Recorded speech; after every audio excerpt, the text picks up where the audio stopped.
just started doing Chuck Sambatino's one-day writing workshops.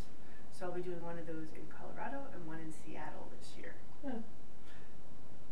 Hello, I'm Amelia. I am a new writer of myself. Well, not really, but new in submitting and querying and such like that. It's my first novel, so I'm working on that. Yeah, that's terrifying. I do mostly sci-fi fantasy kind of stuff, so that's what this is. Yeah, I'm super excited. I've been querying for this novel for a while, and I got one full request, and I was like, yay! I did not anticipate that. So came here to like fix it up and see what else we can do. So I'm excited. Awesome. Thank you, Amelia. Hi, Deanne Daly Holcomb. I'm trying to get my second novel, mystery fiction, Beyond the Shadows, published. And like you, I've been sending out query letters and everything and getting rejections, which is, I mean, that's par for the course. That's part of it, but I just am starting to lose it. Well, don't do that. So deep breath. So now she said, since I have to leave early, that I can watch the. Yes. For 3 days, I'll be able to watch the end of it then. Yeah. I don't know how long they have it up, but yes, you will. And I'm also going to send out the PowerPoint slides. Oh, great. So you'll get all of that. Okay. Thank you. I'm sorry. I've got to. It's okay. And it was Deanne? Deanne. Deanne Daly Holcomb. Well, thank you, Deanne. I'm Joanne. I am the dreaded 10-year novel person. I've been working on the same thing for 10 years. And it's getting close to being done, and I've actually been pitching it at DFWCon for 3 years, and I've gotten requests and page requests and stuff, but I've never actually queried. Okay. So the goal is to have it completely through revisions by May, or June, so that this year, once the conference is over, I can actually start querying. Okay. And then I need a query letter for that. So. Absolutely. So you guys who have been querying already, what has been the feedback you've gotten so far? So you were saying some requests for pages, some requests for fulls? Mostly form rejection and then the one request for full. Okay, have you heard a response yet on that? No, it was in the end of November. And when I did my math on her, on like the query tracker, I was like, okay, she takes about 3 months to get back to full request, so. Oh, that's awesome. Yeah, I'm like, I'm not going to worry about it yet. I'm trying not to like get my hopes up, because I'm like, this is cool, this is fun, you know, you're doing it, you're being a writer, but like, part of that is being rejected, so. Absolutely. I mean, I still get rejections, even though my agent wrote my query for my latest book. It's a new genre, and so she sent it out to 5 places, 4 requested the full, and I've gotten 2 rejections so far. One of them was very, very close, and so those very, very close ones are hard. But it's going to be exciting to see how it comes out. And so we'll hear back from you in February, March, see how it went. Yeah, we'll see. How about you guys? I've never actually queried. I've pitched. So I'm very good at pitching. Okay. Because I've never, other than once, and that was just like walk up at a cocktail party, and the agent actually asked me to pitch to them, and I was like, you're not on my short list, you're not going to want it. And she asked it, and then she said no. Excuse me? I'm like, this is not the fit. But she's like, no, go ahead. So she thought apparently she thought I was being shy or something. Yeah. It's like a lot of people are. But yeah, so I'm good at pitching. I'm not sure I'm very good at formal, like, putting it down on paper, being not when I can stare at someone's eyes and going, oh, they're not getting this. Maybe I need to do this instead. Fair enough. That's interesting. Yeah. But I have never actually followed up on any of those. Why? Because the thing has not been ready. Okay. I have not had a full manuscript yet. But you've had people ask for pieces of it. Yes. Did you send it? No. I know. Stop that. Okay, what about you? What? Just you said you've been sending some things out? Oh yeah, I've been sending query letters out, and it's just so frustrating, you know, to get the rejection letters and But it happens. Yeah, I don't know. I mean, I'm this in your query letter? Yes. Okay, Yes. that's important. And then recently I entered my manuscript in the Reader's Favorite Manuscript Contest. Okay. And I didn't win, but they sent me a 5-star review, and I sent it to Blake. Okay. And, you know, because I was telling him how frustrated I am, and he said it was fantastic. And I said, I thought it was too, so I'm going to start adding that to my query letter. And I know they say only send what we request, but they need to see this, that, yeah, you know, I've gotten a great review. Yeah, only send what they request. That, seriously, follow the guidelines. One thing that you guys want to remember about queries, this is a job interview. So what you're trying to do is prove that you can write a good book, but also that you can listen to and follow instructions. Because if you get an agent and they want to work with you, they want to know that you're not going to freak out if an editor says you need to change this or that, and that you're not going to just be like, oh, I'm going to do whatever I want despite what you just told me to do. The query letter following the format proves that you can listen to and follow instructions, that you want to be seen as a professional. So you never want to add anything that doesn't fit, and you never want to send like half the manuscript if they only ask for 3 pages, that kind of thing. They have a reason for the way they do things. Well, so do you think it's best to go the agent route, or what do you think? Well, you guys are here for the query seminar. I assume you're looking for agents and editors. Right. So you're looking for Well, I traditional mean, it's already been through 8 edits. It's ready. Okay, well, you're looking for an editor who's willing to publish your work, or an agent who's willing to pitch you to editors. If you're doing indie publishing, some of the stuff that we're going to talk about as far as pitch paragraphs will apply, because you're still going to have to write copy and all of that kind of thing. But what you're doing with a query letter, this is for traditional publishing. Okay.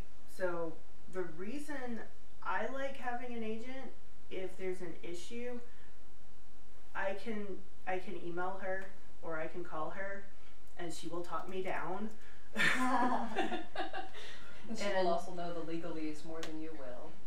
And you want somebody to review any contract you're going to sign who knows what they're talking about.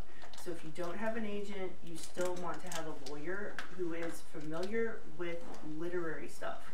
You don't want like a divorce lawyer, because they're not going to understand. Right. And so like my agent, when my first book was, I got an offer, she was able to turn that offer into a 2-book deal, and she got me probably 40% more money, and she kept a lot of rights that I will probably never need, but the film rights, the audiobook rights, the character licensing rights. One day. It would be a fun one, absolutely. But yeah, so that's what agents do for you. If you don't do an agent, definitely get a lawyer. If you're doing indie publishing, that's a completely different kettle of fish, and we could talk about that for 3 hours too.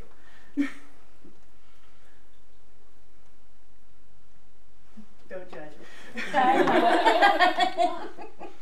So, assuming you do want an agent or an editor, there are some. Person to be introduced. Oh, hi. Oh, hi. Sorry. I'm Sandy Forsyth. I've written just one small book, and I self-published it, but I want to get it into choice books, so I need to republish. Yeah.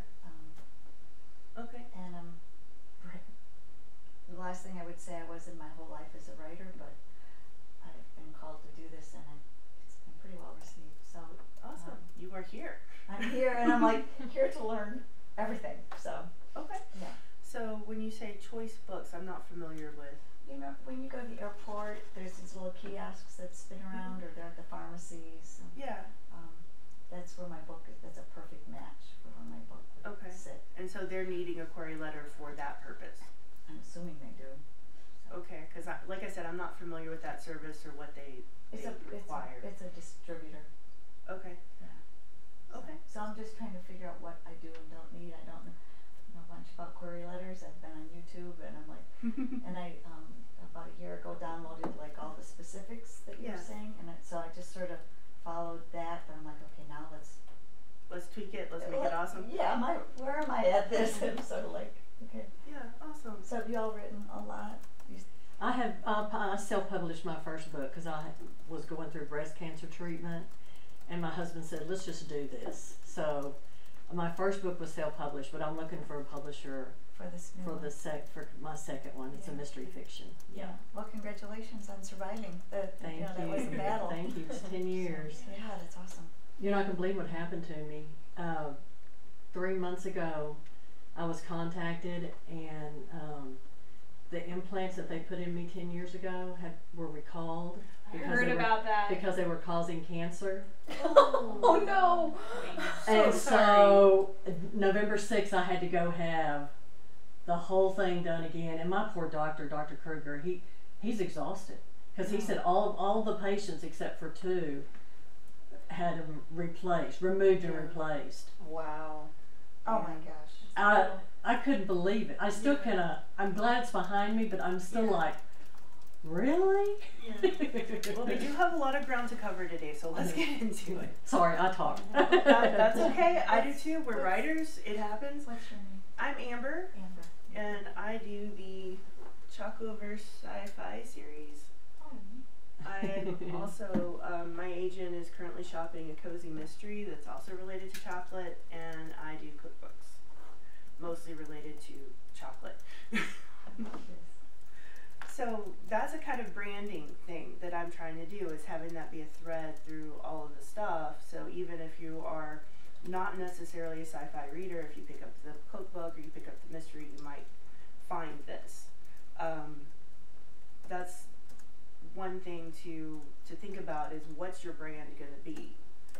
So when you send it to the agent or the editor, you have an idea of what kind of hook they can use for marketing. So how did you guys find agents and editors? And we've heard some of them. Go to conferences, meet them, follow up. But you can cold call. Basically, with your letter, you can look at books like Writers Market. You can look at the list for writers' conferences you can't afford to go to, and look at the editors that are there, because usually those are pretty well vetted. And you look at their bios online, you want to find somebody who's a good match for you. I recently had a friend who had a friend who had gotten an offer from a small press, and she asked if I would pass that offer along to my agent, and the first thing I asked was, what genre? And the answer to that question was women's fiction, which is totally not anything that my agent reps.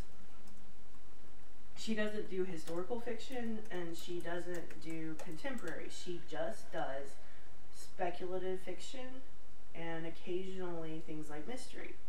And so I told that person that they were probably better off, with offer in hand, cold calling another agent who actually reps that genre, because they're going to understand more for the life of the career. Because you don't want an agent for one book. You want an agent who's going to understand your vision. They want to understand your brand and what best to place and how best to pitch it to editors that they're going to feel like it's a match for their reader expectations. Does that make sense? Mm-hmm. So not just any agent. And a bad agent is worse than no agent. You want I've somebody, heard that. Yeah. you want somebody who's reputable. There have been several scandals in recent years with people who, some of them I have yet to figure out the incentive, because they weren't even making money off of it. It was like, there's a famous agent, his son wanted a job, the last name was the same, tons of people were all excited that they were pitching to the same last name, and he was sending things out without having signed a contract with the person. He was telling people that he'd sent it to 5 or 6 editors who he had never sent it to. It was a horrible, horrible thing. So the first thing you want to do is make sure the people that you want to work with are reputable. There are some websites that you can look at, predatorsandeditors.com, or is it .edu? It's just Google Predators and Editors. If you're doing anything in the realm of science fiction and fantasy, the Science Fiction and Fantasy Writers of America has an entire thing of what is acceptable for professional membership, and then they also have a please avoid these people kind of thing. Anytime people are asking for money up front, because your agent should not get paid until you do. So if they're asking for money for a reading fee, if they're asking for money to ship your thing, or if they'll put you on the short list, or whatever it is, this is a sign that somebody is not reputable. Sometimes there will be contests, and agents and editors will judge these contests. There may be a fee involved, but that fee goes to the writers' organization hosting the contest, not to the agent. Does that make sense? Mm-hmm. Yes, so scammers aren't necessarily going to steal your book. They just want to get your money. I've never heard of anybody trying at an agency to steal someone's book. There's so many books out there, and if you're not getting a reputable agent or editor, it's probably not well edited enough yet anyway for them to even be interested in that. Does that make sense? Okay, so repeat after me. Follow the preferred guidelines. Follow the preferred guidelines. This is very important, and these have often changed in recent years. People have gone from snail mail to email. Sometimes they have a form where they want manuscripts to be delivered. If they say no attachments, you know what? If there's an attachment, what's going to happen to that email? Scamful. Yeah, and it's just going to go straight in the trash because they're not going to risk opening an attachment from someone they do not know. Some people are okay with attachments or prefer attachments. So make sure that you understand how they want what they want. We were talking a little bit before the session started about why the guidelines are in place and the need to listen to and follow instructions. It's your chance to make a good first impression. And there's so many writers out there who want to work with these people that you have to make a good first impression so that they will be in a favorable frame of mind when they're looking at your pages and they're not just looking for a reason to say no. Cool? So when you're looking at agents, make sure you know they rep your genre. There is a hashtag that you may want to write down or find in the slides later. I think it's in a later slide. Hashtag MSWL. So if you do my agent in particular,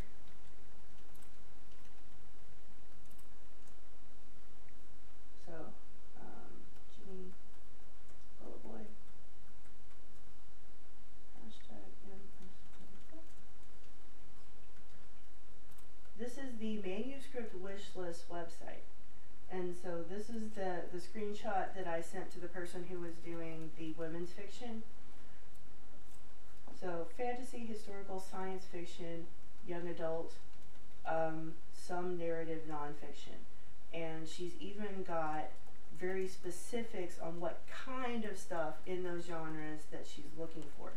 Because it's very different if you are looking for an agent to rep something that feels like Larry Niven's Ringworld, where it's very hard on the science and engineering and all of that kind of stuff, versus if you have sci-fi more in the vein of Anne McCaffrey. The same agent is not necessarily going to be interested in both. So on this website, she's got, come on, mouse. We can't see it up there. Oh, I'm sorry. Let me put it over here. Thank you. I never looked behind me, apparently. So she's got what she reps, specifics, so character-driven, romance and humor as subplots. You'll notice she doesn't rep romance, but she likes romance in the stuff that she works with. She's a big fan of history, so if you learn a little bit more about her, she actually has a master's degree in history. The book that she's published is about Charleston, and it's nonfiction. She likes fun, innovative, and then if you look down, it's got the guidelines, and it's going to tell you what agency she's with. So then you've got very specifics of what she's looking for. So whatever genre that you're doing, if you find an agent that you're interested in, if you look at the manuscript wish list, it's going to give you some information. And then If she's got something on Twitter with manuscript wish list, it's going to tell you sometimes specific things, like sci-fi with an interesting and unusual take on AI, future that isn't dystopian, you know, all those kind of things. So each different agent who posts these things will be like, I wish I had a book about blah. And if you have a book that falls anywhere near the range of being about blah, then you go ahead and you say, hey, in your query letter, I found your manuscript wish list and I see that you're interested in rock bands in outer space, and I have this book and it's not quite rock bands, but it's, you know, jazz 1920s alternate history on Venus. It feels like it might be the kind of thing you're looking for. And it doesn't have to be exact, but this is kind of like the mood they're in, something they would like to see. Does that make sense? Okay, so let me make this go back over to the other screen. So what genre do they represent? What works do they like? A lot of times agents will do interviews and they'll say, my favorite books are this, this, and this. And if your comp title happens to be one of those, so much the better, because you've come to know the specific person you're going to be sending things to. What have they bought recently? What does their imprint publish if they're editors? How do they like to receive materials? Are they a member of the Association of Author Representatives? This is an important thing because your scammers are probably not. Does it mean somebody can't be a non-member and still be a reputable person? Not necessarily. Not everybody is going to be a member of AAR, but this is going to give you a benchmark for if this person is on this list, they're probably reputable. If not, do more research. Cool. I have a quick question going back to the favorite novels.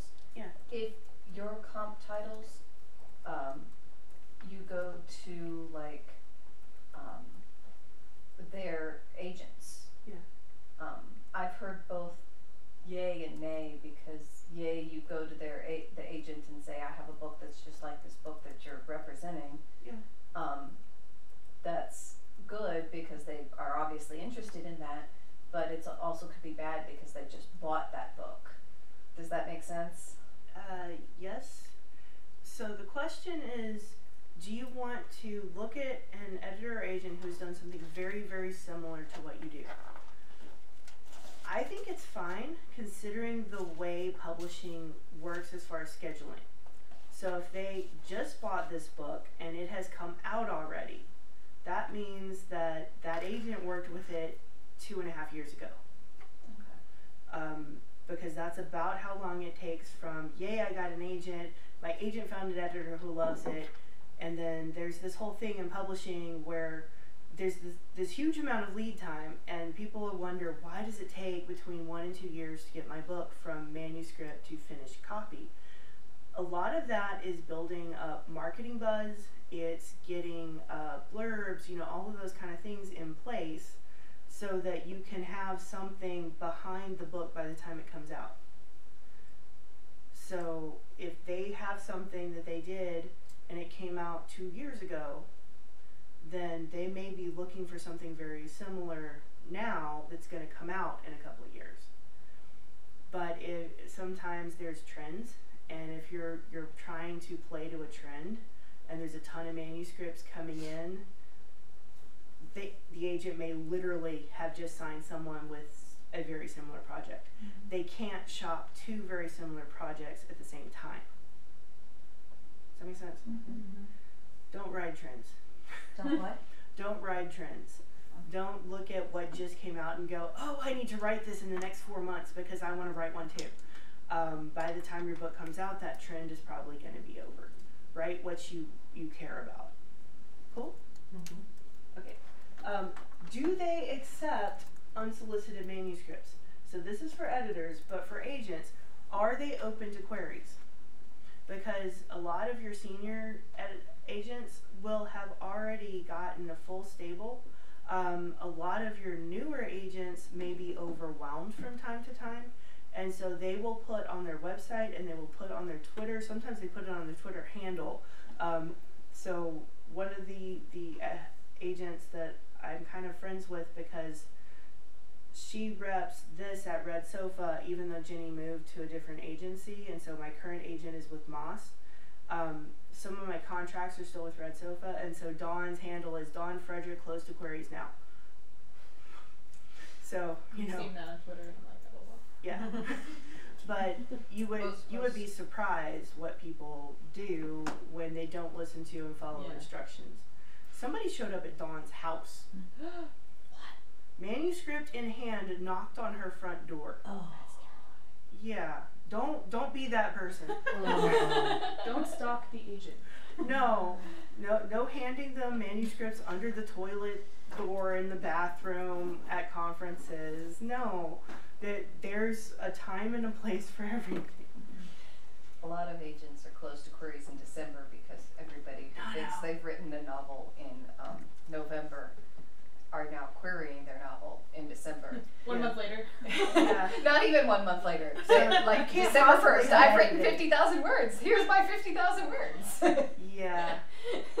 Not a good idea. Don't send anything you haven't polished. It is rare to be asked for an entire manuscript. There are a few places that still do that. In the sci-fi world, Bain does. You just drop the entire manuscript into their queue, and they will get back to you within 2.5 years. I'm not kidding. So, when you look at how much they're asking for, there are reasons for that. Sometimes they ask for 3 pages. Sometimes they ask for 5 pages, 10 pages, or 30 pages. So when you look at how you're doing your manuscript, it's really cool to have something strong at the end of page 3, page 5, page 10, and page 30. You look at published books, you can pretty much see that pattern because everybody's been ready to query, and they know they have to have a strong ending point at each of those points because the agent is probably not going to get past that.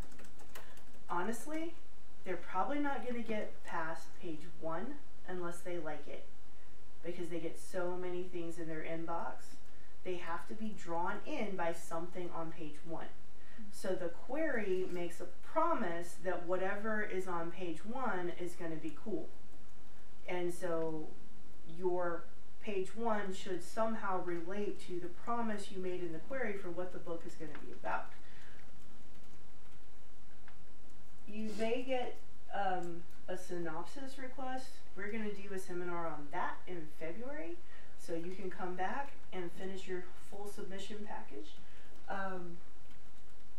Focus on the story and make it a very brief letter. Everything should fit on 1 page.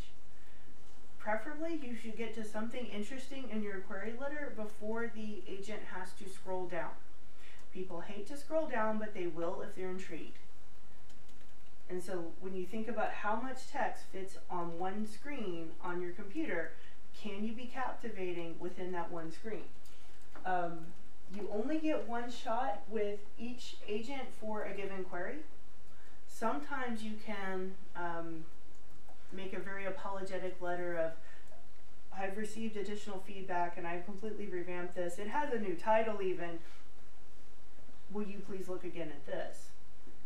But you've already shot your chance to make a good first impression. And a lot of times they're like, no, I already thought about this. I don't want to read any more pages of this. So 1 shot with each agent per project. Does that mean that you can't send them your next project? No, absolutely. If you get any positive feedback at all, send them your next project and be like, I know this, and even mention it. I know previous project wasn't a good fit for you, but I think this was better, kind of thing. So that you let them know that you're working on your craft, you're building on things, and you're ready to move forward.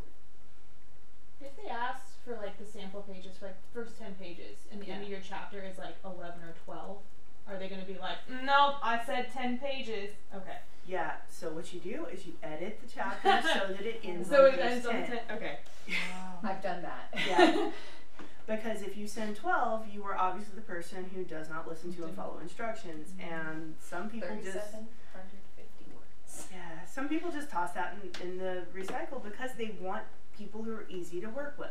So many people want to be professional published authors. You have to be the person that they can feel confident in doing revisions and not making a scene. You know, you don't want to be the person who badmouths people on Twitter. Especially do not badmouth other agents on Twitter. If you do that, no one is going to work with you. Publishing is a small world, and these people know each other. And they will talk at the conferences and stuff to each other about the horror stories of things that they've had happen.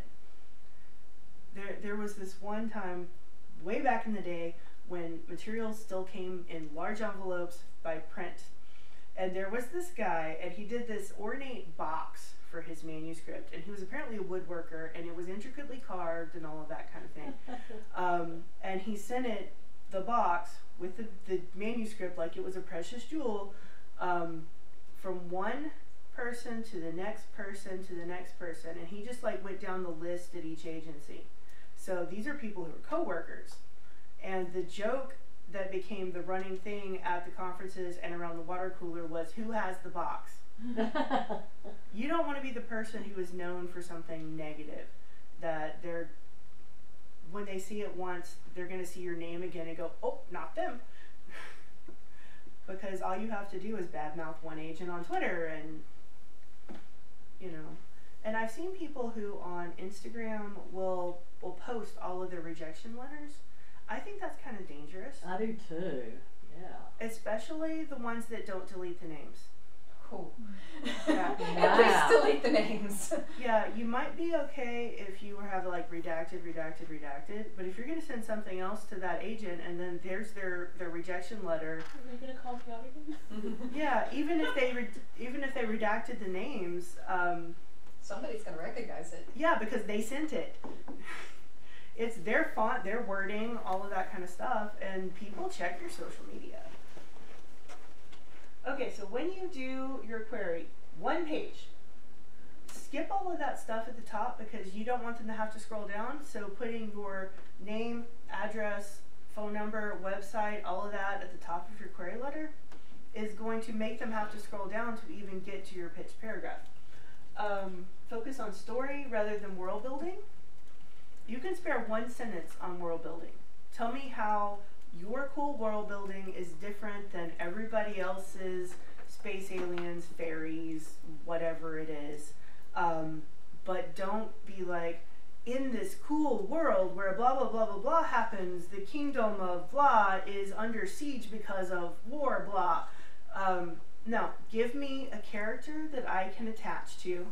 Give me something visceral that they care about. And then give me one piece of world building that helps me understand how cool and different this world is. Focus on visceral, focus on needs. Few main characters, their relationships, what is at stake? This is your most important thing. And we're going to write these pitch letters here in a minute. Characters, relationship, stakes. This is what we care about. This is what will draw us in. We don't want 10 sentences on your theme. The query letter is not a place for philosophizing. It is a place for specifics. Don't give away the ending in your query. If you do a synopsis, you have to give away the ending because you're showing the structure of the book. But this is a teaser. So you want to get us involved, but don't give us a resolution or we're not going to be that curious to see your pages. If you include pages, I know this is a no-brainer, but I have to say it. If you include pages, they need to be from the first chapter. Do not give me chapter 4 because that's where it gets exciting. Unless you just cut the rest of the book and call chapter 4 chapter 1. Does that make sense?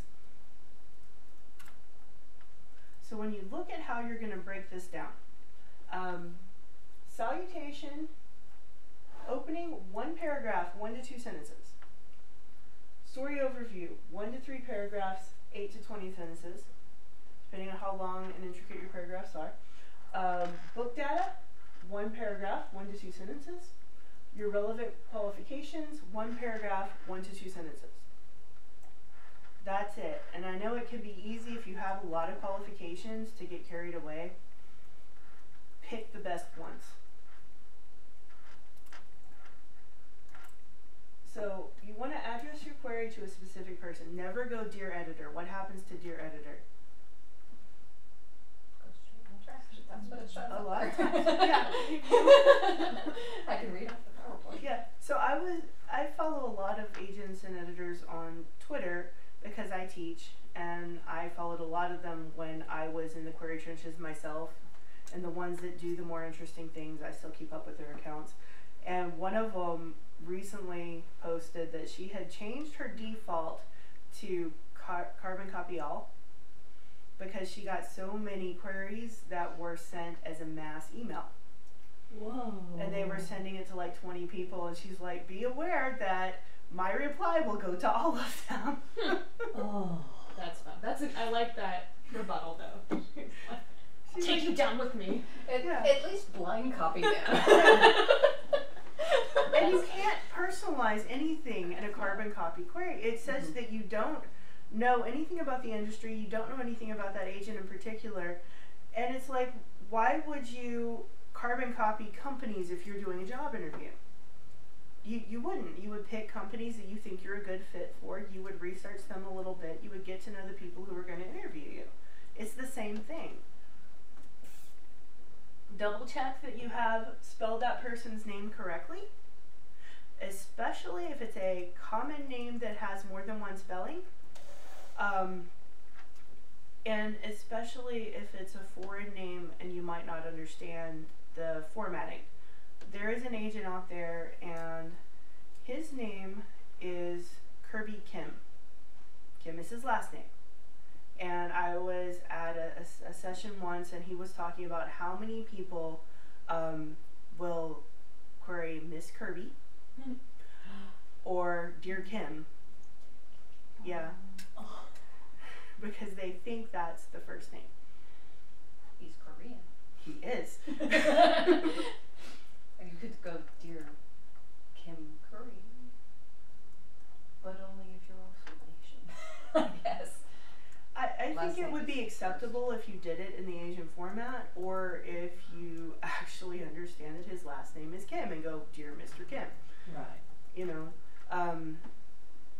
Jennifer Udden says sometimes she gets, her handle is Judden, and she will get Dear Miss Judden. And that's kind of weird, right? But people didn't actually, they might have looked briefly at what she does, but they don't know who she is. Mm-hmm. And so that's almost like Dear Editor, if you get their name completely wrong. Make sure they're still at the same email address. People change agencies and they change email addresses. So when I when I signed on with Jenny, she was at Red Sofa. So she was Jenny at Red Sofa. Now she's Jenny at Moss Agency, and that's only been a couple of years. So make sure that they are at the same business, doing the same thing, and they're still covering the same genres. Do not CC people. Do not send to more than one agent at the same agency. Multiple submitting to agents is fine, as long as they're not coworkers. So you wouldn't send it to Dawn and to Liz and to Eric at Red Sofa, just hoping that one of them will like it. If they really, really like it and it's not their thing, they'll probably pass it along to their coworker. Does that make sense? But what if they're both interested and they're sitting around in the break room going, hey, deathmatch! No, they're going to say, not professional, not easy to work with. Do not require with the same manuscript. Just don't do it. Find somebody else or find a new project. You've already shot your shot with that. Unless you have completely redone the manuscript, the pages are not the same, and I'm not talking about minor edits to the pages. I'm talking about completely revamping them. Does that make sense? Changing the sex of your main character. Yeah. you know, something dramatic. You started in a completely different spot with completely different scenario, because they've seen this and they have long memories. It could be 3 years ago. They will remember. I met the editor from Berkeley she was from ACE. I met her at a conference when I was 22, and it was in Beaumont, Texas, and I had placed in the writing contest, and so one of the things was you got to sit down with the person who judged it. Met her again when I turned 40-ish, right before I sold my book. She remembered me, and she remembered my book. 20 years later. They have long memories. Okay, so let's practice writing our letter. So we did the salutation, dear, and it's not going to be dear editor. Does anybody know somebody they want to work with? If not, look them up. So right now you can put dear name here. I put dear correctly spelled agent's name. Thank you. Dear agent, dear awesome agent does not work. Then you get to the opening. Mention in your opening why you chose this person. A lot of things that you can do are, you know, I know your favorite books from interview blah blah blah. Don't sound like a stalker. So it's like, oh, you're so pretty is never a good opening line.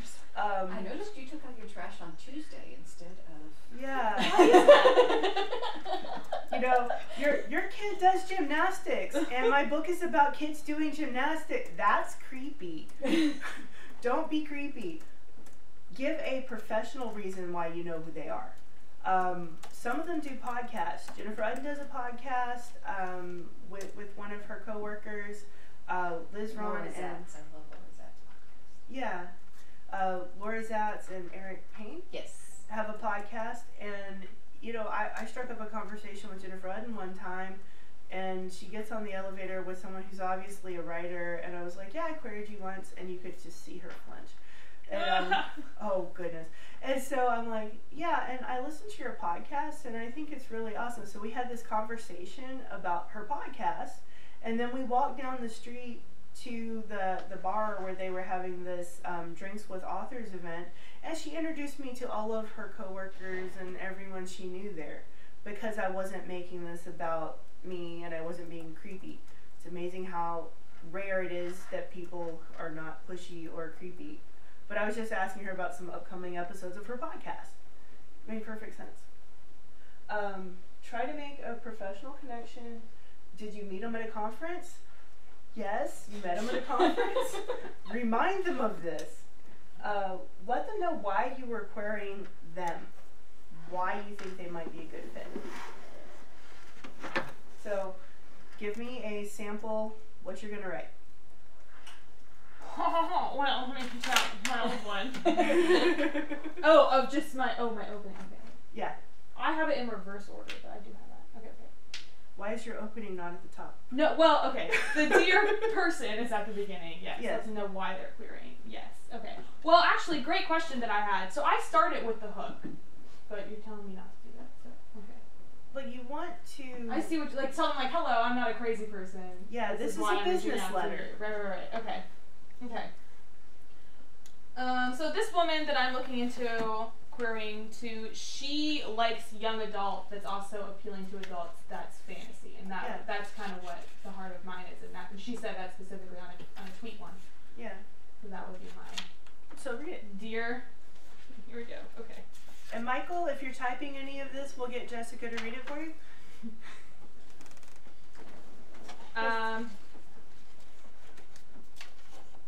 Okay, so I am contacting you based on your tweet. Is it creepy to like? You guys all should be writing something, unless you're looking for something you've already written. Yeah.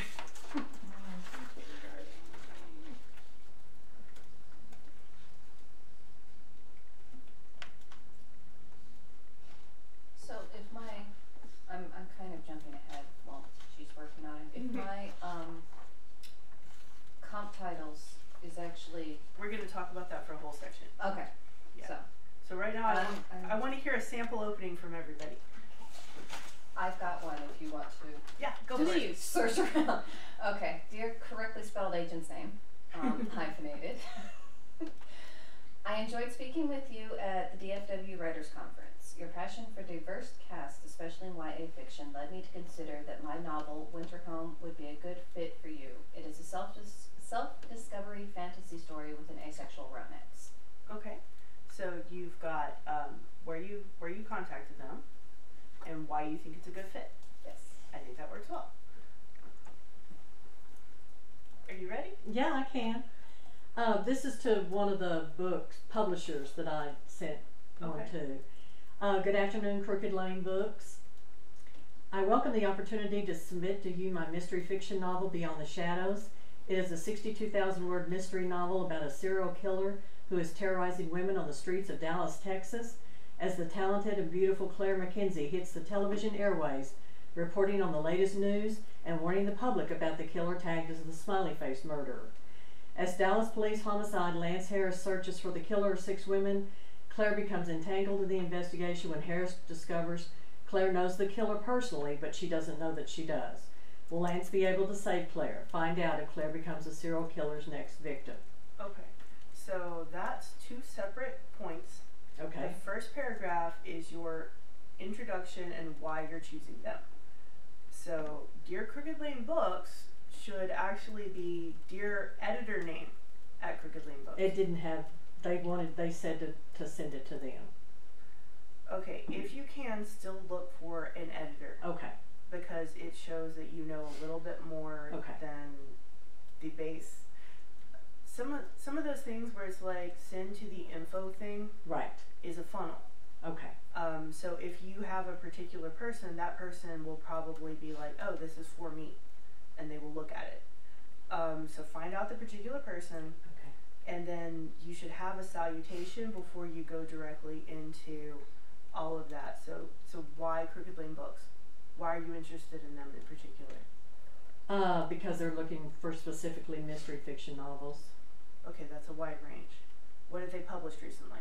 I can't remember. You need to know this. Okay. Because you need some kind of connection. And so it's like, I understand you published the Cookie Bake Shop mystery series, and my series is set in a cupcake bake shop. Yeah, or a cafe. There was one mystery series I read recently, one of the books, and she made iced tea. I don't know how you make an entire business around that, but that was her thing, was iced tea, Southern style, and she also happened to sell sandwiches, and I'm like, no, it's a cafe. But whatever. But there are specific things that are going to hit that specific person, because that's the kind of thing that they do. Mystery is a wide range. Cozy mystery, noir, police procedurals, all of that. There are different imprints who do different things. So what does Crooked Lane do? Not the cozy. Okay, what do they do? You mean specific books? Like look it up right now. Or even specific books, or even a subgenre. They did do serial killers. Okay. Yeah. And your story has serial killers? Yes, has a serial killer. Okay, so I love your blank serial killer series, and I have a book that has similar themes. Okay. Something that shows you've done your homework. Okay. Okay, who's next? I'm ready. Yes. Okay. Dear Allison Runjack, I'm contacting you regarding my young adult fantasy, Counting Lightning, 80,000 words. I saw recently on your Twitter that you are interested in YA fantasy stories that also appeal to adults, and I believe that this manuscript will appeal to that market. Okay. So you've got that connection. If you're going to put that in the opening paragraph, you still need to say specifically somewhere that you're querying. Okay. I am querying you regarding. I know that sounds stupid. And you can also put like the word count and everything later, as long as it's somewhere in the letter. You want it to just flow. Okay. So I think that works pretty well. Okay, we have... I'm sort of, I can't do it, so just keep going. No, Oh, no, I have dear blank, and I'm like, and I know I need to find out why I'm choosing them. And This entire course, for the rest of the day, we're writing a letter. oh God. So basically make it up at this point. Does Michael have something? He just wanted to remind you that his name is Matthew. Matthew. Oh, no. Oh, I'm sorry. Sorry, Matthew. Sorry, I've been calling you the wrong thing the whole time. Okay. Does he have an opening? He's working on it. Okay. So So a few pages back, Amber, you had like what you wanted in a query letter. Query letter. let's see. What are we looking at? It was like you broke down, you know, exactly what it should have in it. Oh, we're gonna cover that paragraph by paragraph. I was gonna use that as a guide to know what to write. How do I get? Whoops. Sorry. From beginning. It won't go backwards for some reason. Oh, here it is. Yes. Okay. Oh, You're looking for this. that. So just give me a second to write that down, and then I'll write using that as the framework. Okay. Is that what you want us to do, right? Yeah, that's fine. Okay. Okay. Does Matthew have an opening? He says that he does. He's about to send it to me. Okay. I'm still waiting for it.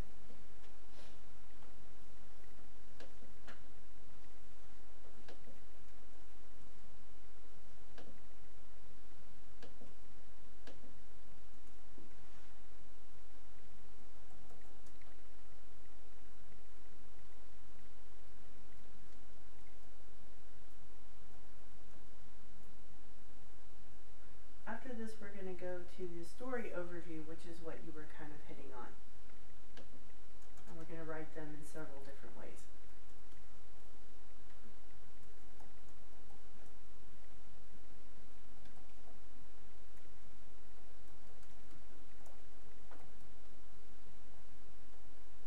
So it sounds like some of you have been practicing putting the query format together. Is he ready? Yes. So Matthew says, I am shooting for the moon to start in querying Susan Golem at Writer's House. So his opening starts off with, Dear Susan Golem, I am seeking representation for my novel Getting Color, and I admire many of the writers you represent. Writers who are able to represent the funniest and most harrowing aspects of the human condition. Rachel Kushner's The Flamethrower sprawling look at the 70s art world and Jonathan Franzen's many explorations of the strained family dynamic were models for my novel about a young man whose alcoholic family uniquely prepares him for the strange performance art world that is his professional wrestling. Interesting. Yeah. Yeah. I think that kind of works. Usually you put your comps later, but I think they're so intriguing juxtaposed against the premise that I think that works well. What do you guys think about that? I like it. Yeah. Yeah. I'm beginning, I'm like, what? But in a good way. Yeah. Good way. Yeah. Matthew. Yeah. You're just a camera, so I don't know how you feel about it. But in a good way. Yeah, I think that's a pretty intriguing opening, and that's getting what you want. You are telling them that you're connecting with them for a reason. You know what kind of books they already like, and this is what you're going to send. I just had, and that this may be just listening to it as opposed to reading it. At one point he said writers who represent, and I thought he meant agents, and so I was a little confused until we got a little further into the sentence. So maybe not use the word represent. Yeah. Okay, fair enough. But that's really nitpicky. I really like it. Yeah. Thank you. I Are you appreciate getting it. already? Yeah. We haven't even gotten to the pitch paragraph. I know. Can't stay? I Okay. can't. I'm sorry. That's okay. We'll Yeah. see you next time. Thank you. Good luck, everybody. Yeah. Yeah. So how's yours coming? I'm not even, I'll have to just take in what you say and then thank you. Okay. I work so isolated and it takes me a long time to focus on it. Okay. So our works overlap and, I don't know how to say it all, so. Okay. Well, we're gonna move on to Thank you. but I mean, basically the rest of the time we're just gonna be writing the letter. That's okay. I will try to write as you, and then maybe circle back with them. Okay. So when you look at the letter that Matthew gave us, he had a premise that was very interesting. So you want to start from a strong premise. And when you do your story paragraph, you're going to develop that. You want to have plausibility. So could this really happen in the world that you're presenting? We're not YA just fantasy. I feel like it. Okay. But if you tell me that you're writing contemporary young adult, and one of the things that keeps coming up is orphans. So you're writing contemporary young adult, and you have a Dickens-style orphanage that your character is living in. Why is that a problem? Because there is no such thing as orphanages anymore. Yeah, it's all foster care and things like that. Group homes, maybe. Maybe, but those would be a rare occurrence and a temporary situation. So plausibility in the world that you're presenting. Look for something that's a little bit unusual or off-center, but true. That's gonna intrigue us. Readers want surprising yet credible. So they need to buy it, basically. And we as readers will buy some things, we will not buy others. One of those big things with TV and movies is I shot the computer screen to stop the computer virus. I was watching an episode of a show I will not name, and they said that the virus traveled through the power cord out of the firewall, and I'm like, this is not how physics works. So if you put something like that in your query, it crawled over the firewall. Yeah. Is that even a physical thing? Yeah. So it's like in Free Chocolate, there's a scene where something, and we have a nurse in the room, she's probably going to cringe, something medically impossible happens. But it's basically a telenovela on the page, and in a soap opera, it's exactly how things would happen. She has something injected directly into her heart, which our nurse would tell you will kill you as a person. That's going to happen in my book. Am I going to put that in my query letter? No, because you have to be immersed in the world and realize you're in a soap opera for that to make sense. So whatever you put in your query letter needs to make sense without having to read anything else, and it needs to be credible based on one paragraph of information that you can give.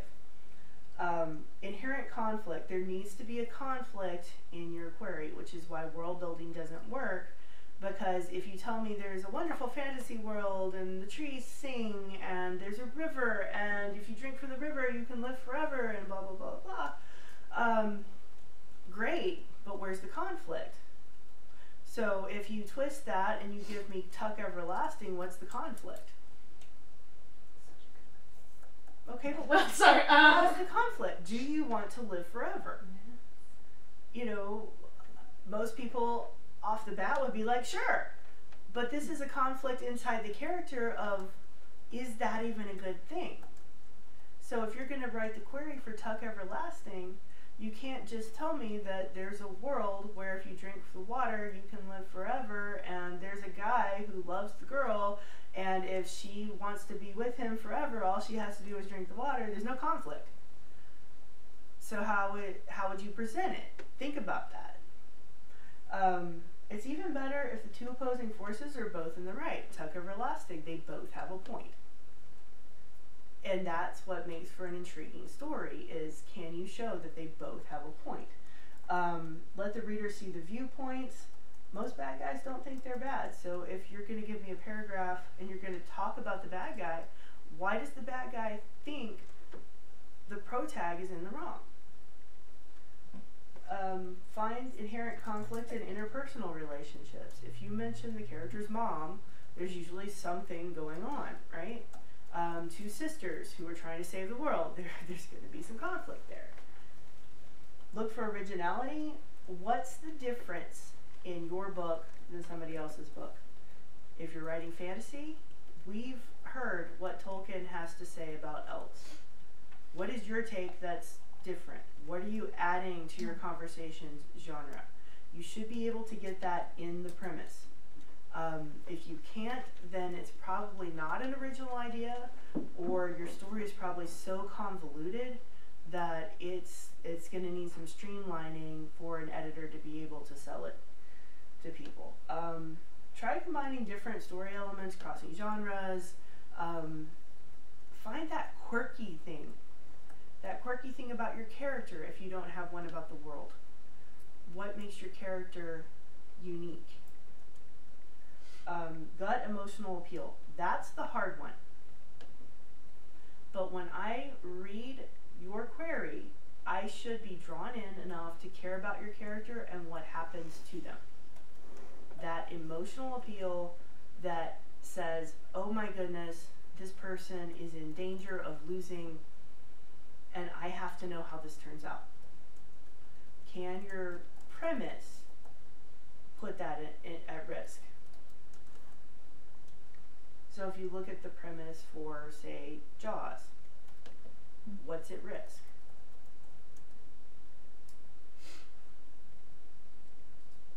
Depends on who you're talking to for Jaws, but External and internal. So external, what's at risk? His badge. Beyond him. People dying. People dying! Yes. well, if you look at it from the other people's perspective, the entire economy will Right, crash the tourism too. of the beach. Yeah, but economy is not visceral. No. You want something visceral. Life and death. People die. This is something that everybody can relate to. There's a cop, and he cares whether people die. So internally, what's his issue? It's been so long since I've seen Jaws. He's failed at what he was doing before. He's moved to this small town. He's starting over. His reputation. His self-confidence. So the visceral thing internally, this is his chance for redemption. So you get across the external thing that's at stake, oh my God, people are going to die, and the internal thing, this is his chance to redeem himself and start over in life. Those are the two stakes that are going to be important. That is a very big gut emotional appeal. Cool?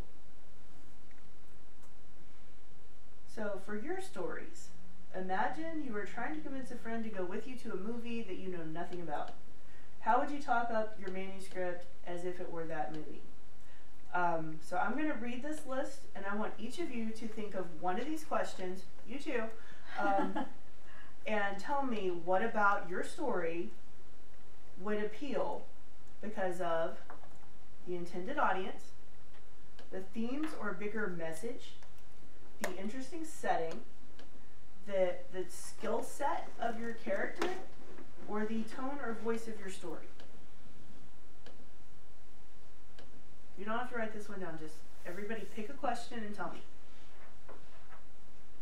I think the setting for mine is good because it has kind of a traditional portal fantasy vibe, but the point is kind of the aftermath of a portal fantasy. So is our main character looking back at what she experienced and trying to handle the mental acceptance or non-acceptance of that. So in the real world and these fantasy vibes. That is vague. Okay. Tell me that in a way that you can put in one sentence. Oh man, okay. Alright. Mine is. If you No, wanna please, think let about me it. think. Throw it to you. We're all staring at you. Throw me the ball. Mine would be the theme, bigger message, and again, it's YA fantasy, so it's a little vague. But Okay. my main character discovers that everything she thought was real about her life is actually a lie, and so the theme in bigger message is learning to accept that things are different than what she grew up thinking was going to happen with her life, and whether the big choice is whether she is going to accept those changes but still go on with life as planned, or if she is going to accept those changes and rebel and go off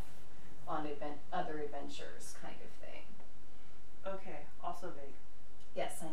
And I'm like, I'm not going to go see that movie because I'm not sure what's going to happen in the movie. Well, it's in the paragraph there. I could just read you my pitch paragraph. Well, it's like what relates to the theme, because Shattered Illusions definitely needs to be somewhere in your pitch, if that's what it's all about. When the shattered reality of, what are the lies that she believes? Okay. You're not going to tell me, are you? Well, they're not in my thing yet, but I can write them. This is part of the problem is that most of the stuff happens in the third act, and I've been told not to put the third act into my query letter, or the conclusion into the query letter. You should be shattering your character's world well before the third act. Okay. So if that happens in Act 3, what is the first thing that shatters in Act 1? She is an assassination attempt is put on her in the neutral territory, basically. Okay. That is what forces her into her clan's stronghold, where she discovers that the outcast clan that she thought was just weirdos and freaks is actually really strong and cool. Okay. So that to me is a point that completely turns her world upside down in Act 1. So shattered illusions, reversals, that feels like that should be in your query, and that is intriguing. It just needs specifics. Okay. Matthew has one. He says, "This is a struggle for me. My book is about the inner lives of the characters. So when I start talking about plot, it makes the book sound like something it's not. My biggest, weirdest, most unique hook is the setting, though. It explores the weird world of professional wrestling and takes it more seriously than most forms of media have in the past." Okay. So you're gonna have to have plot in your query letter. But I think the setting is a good hook, especially if you're gonna talk about illusion versus reality and the way that wrestling is viewed, if that's part of your theme. That can definitely go in this paragraph, but when we write it out, you're going to have more specifics. He just sent me another message. He said, "If I was trying to get a friend to go to the movie, the hook would be an overweight teenager whose weight has always been a source of embarrassment, finds that being big is a benefit when he gets involved with the local pro wrestling scene." Awesome. I think that works. What do you guys think? And I actually think that it kind of answers a few of those messages too. Yeah. And so what do you have? Yeah, my book doesn't fit any of this at all. It's like a Christian devotional, so I'm in the wrong place. But I'm just learning from you all. Are you writing nonfiction? Yes. Well, oh, okay, that explains a lot. Yeah, so it's like I'm like, well, you guys are brilliant, but I don't fit this class at all. But it's really interesting. Just I'm picking stuff up, so just know it's like I'll stay probably for another hour and then. Okay, so very briefly, the difference between the query for fiction and nonfiction. You know how I told these guys they need to write a synopsis? You're going to need a full book proposal. And a book proposal is going to have a cover letter, which is going to be very similar to this query, except instead of telling me about the characters and all of that, you're going to tell me about why this is different than other Christian devotionals. What is the hook that we need this book if we already have everything else that's in the market? So I do cookbooks. I've done proposals for cookbooks, and you have to do your research of how many other books similar to this are out there. They're going to want you to have at least 5 titles, and they need to be within the past couple of years, and you're going to list out those titles and be like, this book is similar to my book because of blah, but unique because I do this other thing that this book doesn't cover. Does that make sense? Yes. Because if you can't find 5 titles that are similar to yours, there's probably not a market for it. Christian devotionals, I'm sure there will be. And if you can't tell me how it's different, then I won't see the need for your book in the marketplace. Does that make sense? Yeah. You also are going to have a sample chapter you're going to have a full outline, which is at least a paragraph summary of what is in every chapter of your book. I'm trying to think what else you need. Do you have a class on that? Talk to her, maybe we could. Or do you have a good resource? I can, because you're talking too fast. I'm not getting all of this. I'm hearing it, but by the time I get in the car, I cobbled that together from a lot of different things. You can I meet with you one-on-one? They can set that up. I would love to do that. Because Writing Workshops Dallas does per hour consultations. I think that would be really beneficial. Yeah. Yeah, I mean it's. Yeah, because I love you all. You're amazing to me, but I don't have a character at all. No, that's okay. A book proposal is a completely different animal. So if you're going to want me to read your Christian devotional as opposed to the 9 other Christian devotionals on the shelf next to it, right? Give me why should I? What is it about yours that's special? It has 3 specific points. It's how to connect with God, how to connect with other people, and how to connect with the world. Vague. Like I told both of them, vague. You need something that specifically sets you apart. Well, okay, so I'll rephrase it then. The book is called 3 Messages from God, and the first message focuses on the Trinity and how you can think about who the Trinity is. The second part gives you 9 words that tells you how to live specifically. That'll bring you a more fulfilling life on what you should do with your life. Yeah. And the third is the armor of God and what that actually does for you. Specifics. So that's your structure. But I mean that's going to be a lot of what other Christian devotionals are going to tell you to do. So let's help her coax out something that would be a good hook. So from what you've given me, did you receive these messages? Yes. Okay. Yeah, in prayer. Okay. And I was shocked. Okay. So why is this going to change my life in a way that reading any of the other ones would not? My hook on the cover is 3 Messages from God, read in an hour, remember for a lifetime. What do you guys think of that? So a crash course to this goal. And really, you'll read it in 45 minutes. I mean, it took a year to write, but the whole idea is that it's condensed and memorable. Okay, condensed, crash course, those kind of things are going to be interesting. Yeah, because it's not like a 30-day Lent devotional or anything like that. Yeah, something you can read on your commute, and you're like, I know things. I'm educated. Yeah. Condensed crash course. Yeah. So focus on. It's almost like a travel guide, because travel guides are automatically short, anyways. Yeah. Your spiritual travel guide. There you go. Oh, I like that.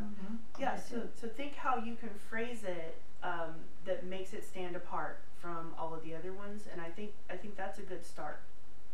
I like travel guide because you get into things like 7 People I Meet in Heaven, or I haven't actually read any of those, but it's that market. Yeah, that kind of market. You can sell it to those people.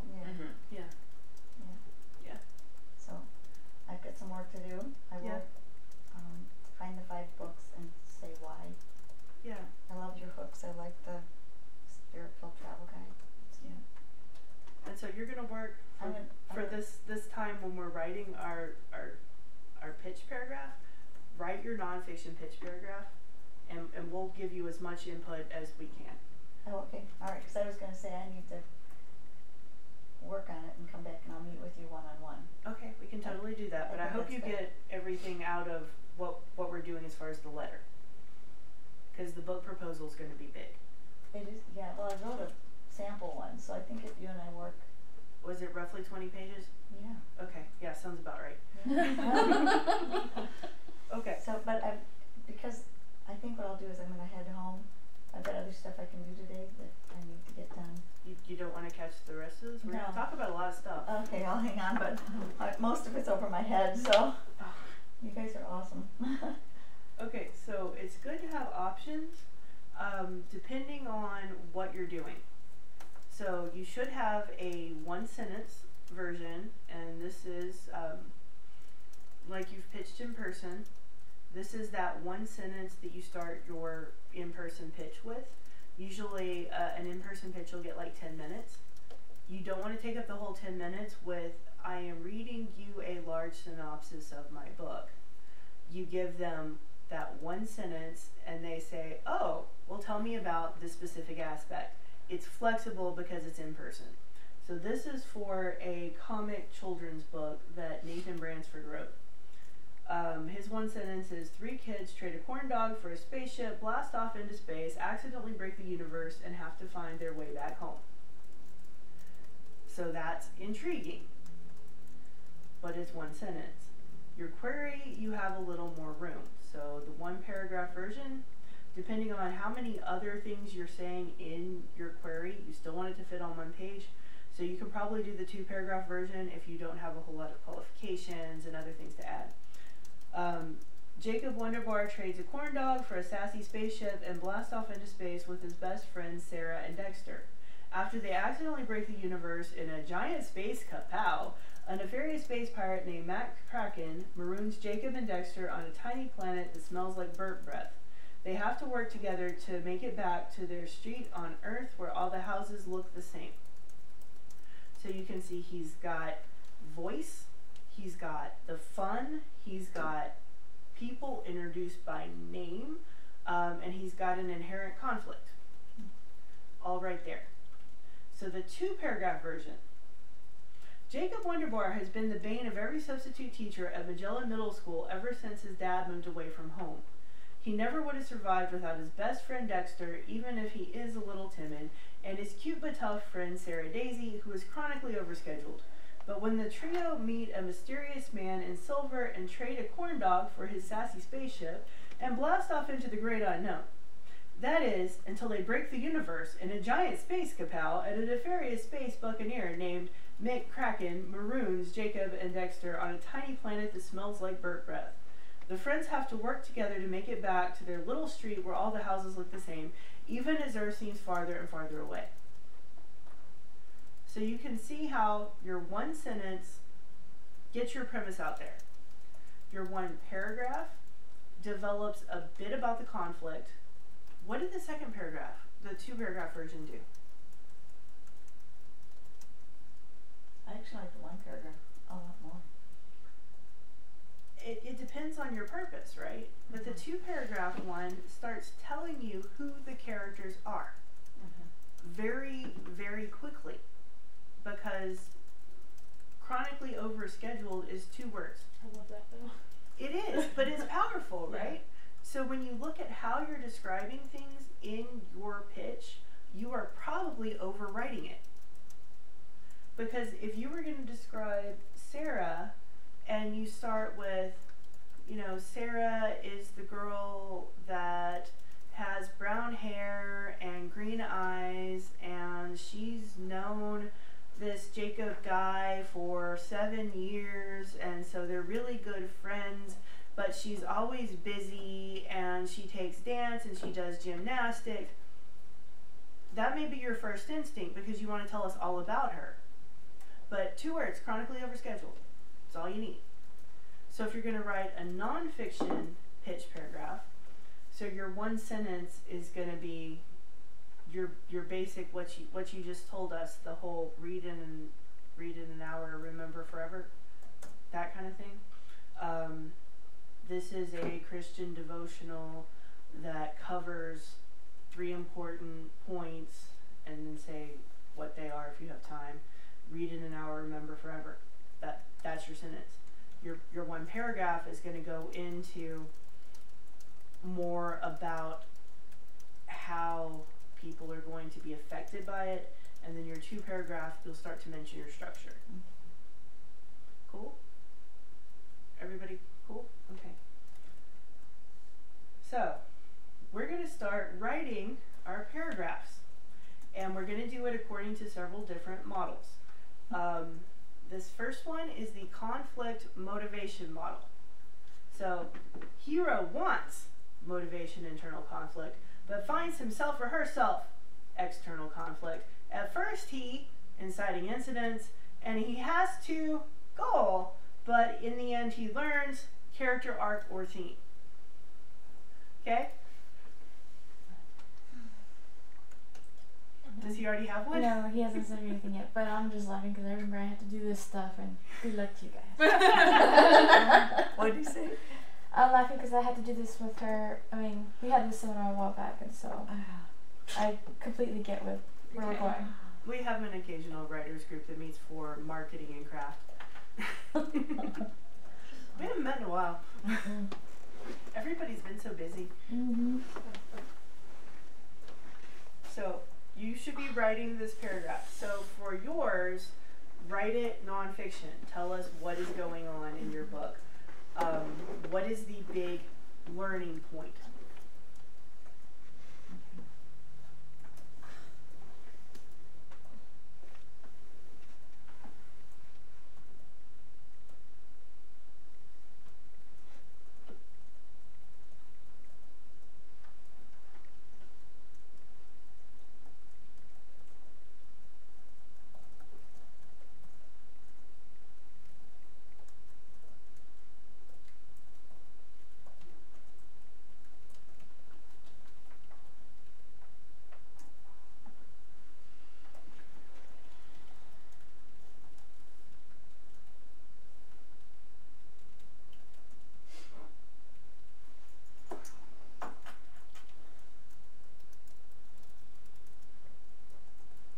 One way to think about this for nonfiction, the hero is the reader.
Okay, so Matthew does have one, and he is asking, is this too long of a one-sentence summary?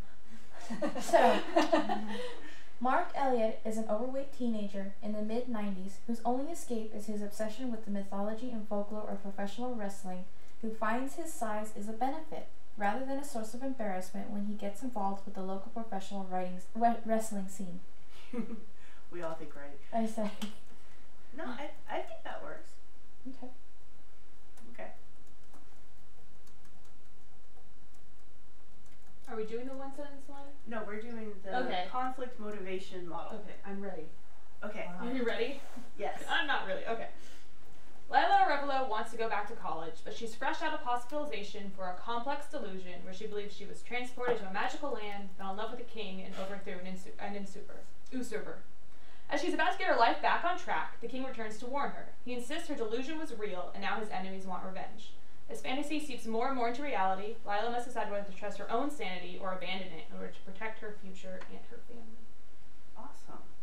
Okay, so you're starting the manuscript with her in the mental hospital, or just having come home? Fresh out, about to re-enroll in school. Okay, so the original portal adventure is backstory. Yes. Is she going back through the portal? No. No. Interesting. Someone came through the portal to her. He came to her from there. I was like, what's going on? Why'd you leave? Yeah, exactly. I like that fresh take on it. Yeah. Good, because it's already written, so I'm glad. Matthew has sent me something else. Hold on. He just sent me a message. He said that he misunderstood. He thought that was supposed to be just one sentence, but so he ended up giving me the paragraph. Okay. He put Mark Elliott is an overweight teenager in the mid-90s whose only escape is his obsession with the mythology and folklore of professional wrestling. His favorite wrestler, Vic Nightmare, has been murdered, and he thinks he may You be didn't the say only murder one before? who can find out what actually happened to him. It's a murder. His quest for the truth will take him into the shady world of local professional wrestling, where he will train at the wrestling school of former wrestler and Vic's ex-manager, Lil Demon. For the first time in Mark's life, his weight will become a benefit, not a source of embarrassment. I love these character names, first of all. Big Nightmare, Little Demon. Okay. Yeah. I'm sorry, I got derailed when you said murder, so I was trying to go through and make sure that we hit motivation, external conflict, inciting incident, goal, and character arc. So we introduced our hero, and he wants. Okay, so do you want me to read it again? Because he's gonna want that motivation, internal conflict. He's wanting acceptance or something, right? Basically acceptance of his weight is what Yeah, I'm That's what getting it at. sounds like. Yeah. So Body positivity. when you write it with this model, that comes right at the front, and then he finds himself. The main external conflict is his favorite wrestler, Vic Nightmare, has been murdered, and he thinks that the only man who can find out, that he is the only one who can find out what actually happened to him. So at first he.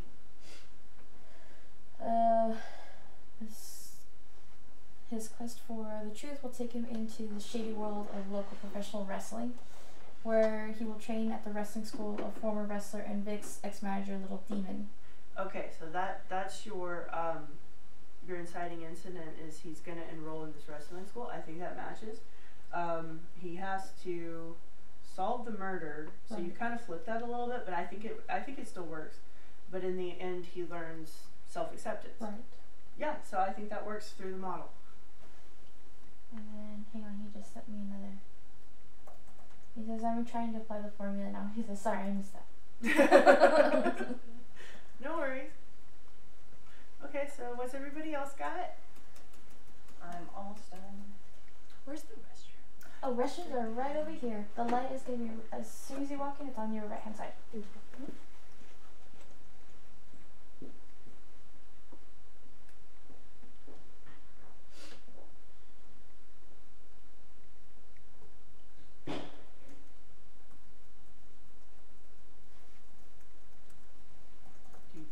No.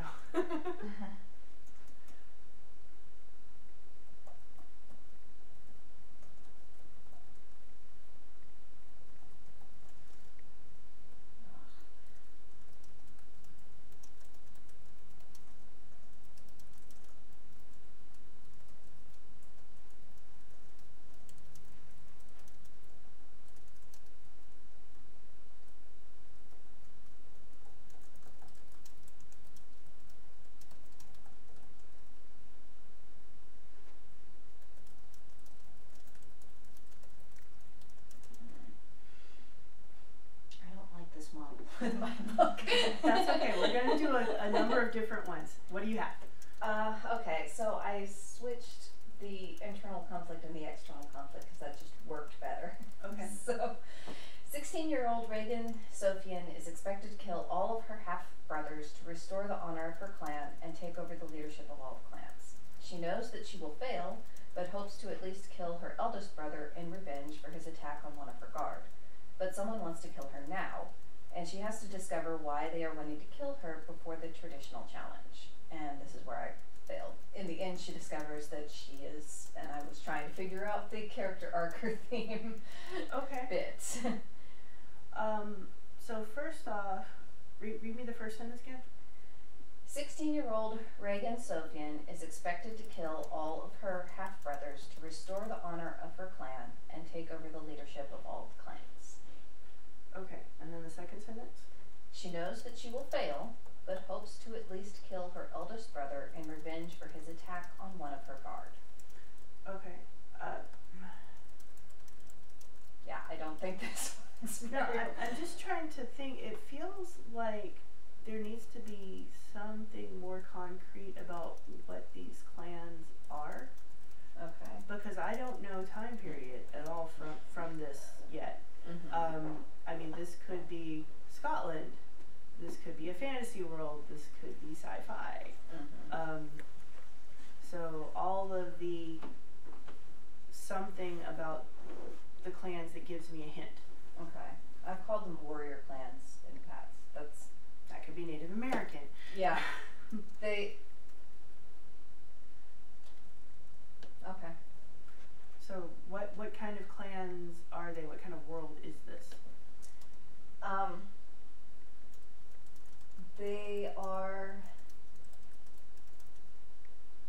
They're kind of your typical fantasy clan. You don't want to be typical. I know, which is why I'm having trouble with this.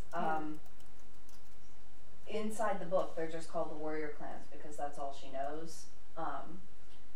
They are.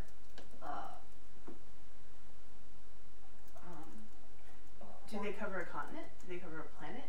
They cover the Great Plain. If I had to compare it to something, it would be like the Dothraki. All she knows is the Dothraki from Game of Thrones. But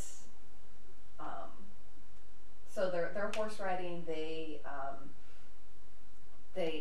were constantly warring between themselves, but now they've set up this thing where the leader decides like blood feuds and stuff. So each clan puts an air contestant up for this major challenge battle, and whoever survives. You comparing this to Game of Thrones meets Hunger Games?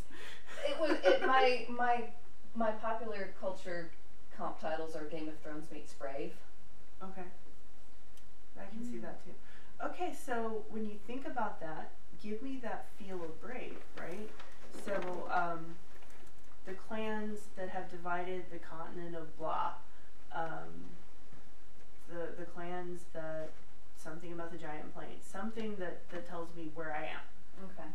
So go ahead and write it.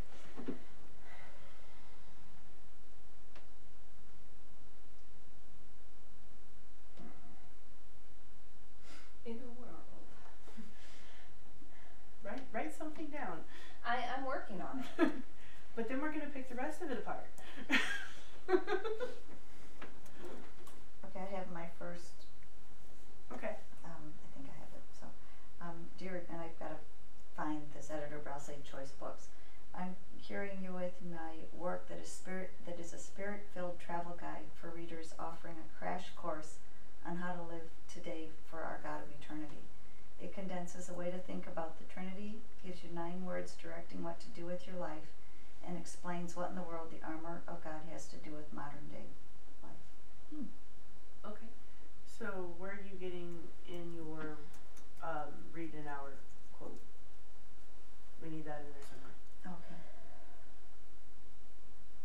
Because that's going to be your hook line. That's the hook line. Yeah. Okay, I'll get it in there. Okay. So Joanne, are you ready?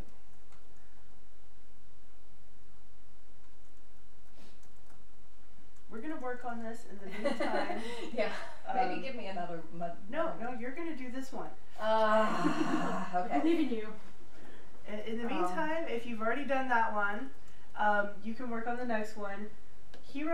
This is the movie trailer model, and if you look at how almost every movie trailer is put together, they have a specific format, and you can watch them and go scene by scene that they're hitting this. Movie trailer model. Hero starts at status quo. Lawman has moved to a small beach town. Obviously, we're doing Jaws again. Status quo is disrupted. There's a killer shark. Hero makes a choice. He tries to close the beach.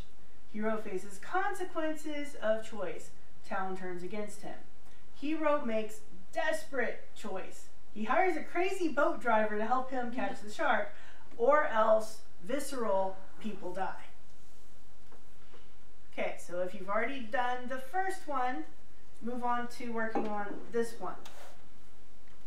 Now you're still working on the first one. Yes, but I'm writing down this one. No, I want to hear the first one. You will. I'm just writing down the hero makes a choice, hero faces consequences. Okay. So that each of I'm doing different pages for each of these paragraphs.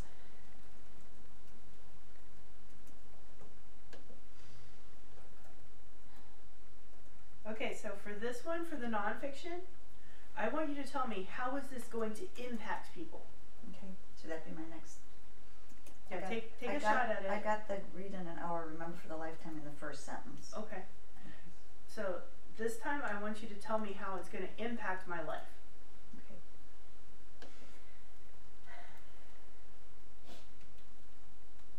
Why is this one harder? Some of them are going to be easier or harder depending on how you think about story. But having several different versions of how you think about your story is going to help you write something powerful in the end. Yeah, Trust no, I me, think this it's is a really process. beneficial, but I'm like, why is the movie trailer one happening? I watch so many movie trailers. Okay.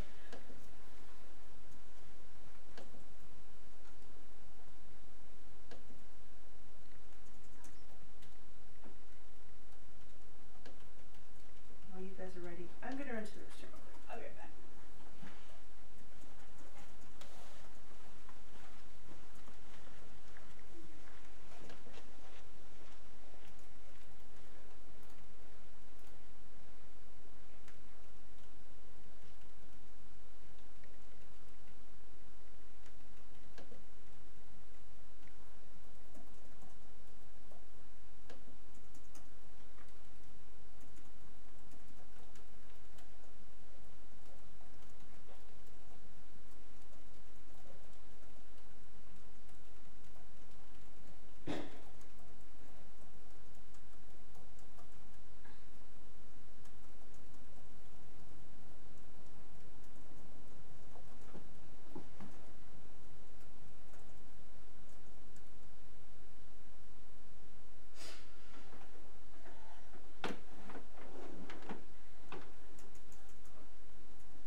Anybody ready to share?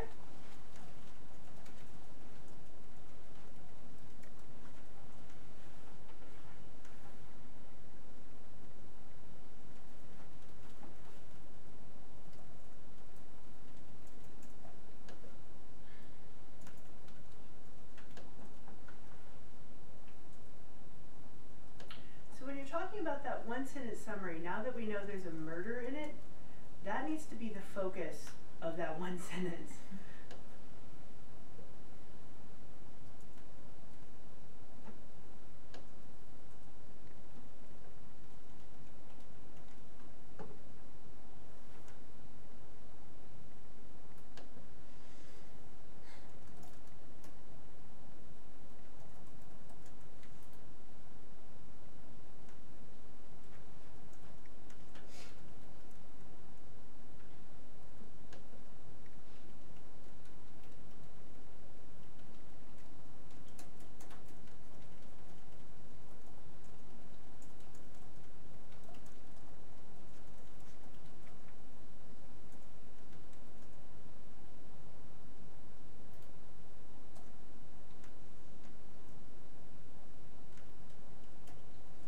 Matthew sent his. Okay. Mark Elliott is a 16-year-old loser, content to eat boxes of donuts and watch professional wrestling on TV. When his favorite wrestler Vic Nightmare is murdered, he decides to track down Vic's old manager Little Demon to try to discover the truth. He gets more than he bargained for when Demon sees Mark's size as a perfect fit for the local wrestling scene. What will happen when Mark steps in the ring? Okay. First off, I wouldn't use the word loser for the opening sentence of your pitch paragraph. That may be the way the character thinks of themselves, but we want a hero that we can connect to in some way. So maybe use a different word there. I like loser. You do? Just because it shows how low he thinks of himself, and if the theme from like the previous one is body positivity and accepting yourself, then But it shows where we're doesn't that going to. sound like a judgment by the author a little bit? Maybe if you put self-proclaimed loser. Yes. Oh, I like that. Because that's like, I'm accepting that I'm a loser. Yes, because then that is coming from the character and not a judgment. Yeah, I like that better. Yeah. So the status quo is disrupted when there's the murder. The hero makes the choice. What?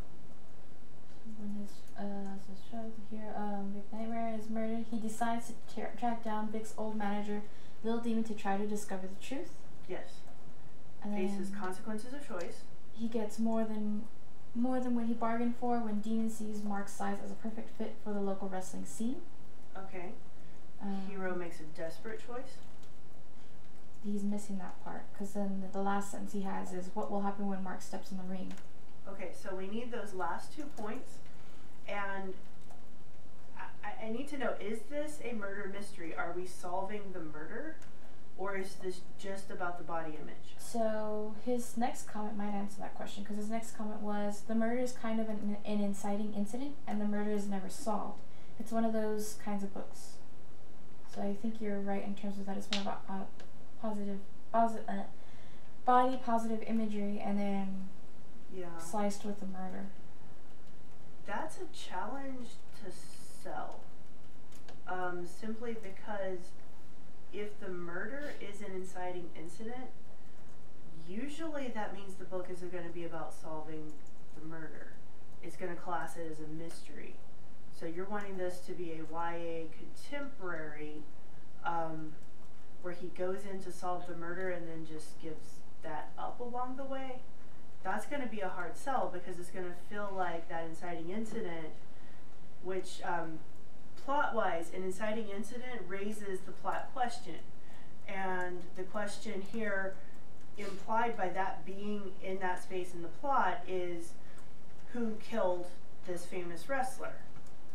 And then the plot question that you're answering is, he's not a loser.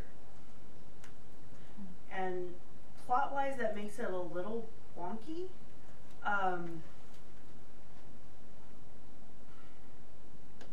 Unless the whole theme becomes there is no such thing as justice, in which case the murder being unsolved is okay.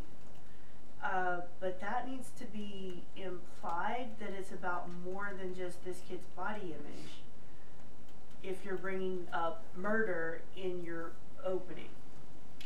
And he says it's not YA. The kid's 16 and it's about body image. That pretty much makes it YA. What is your intended audience? Oh, and then he had sent another comment to Joanne. He says that he likes self-proclaimed loser. So Matthew, what is the intended audience for this work?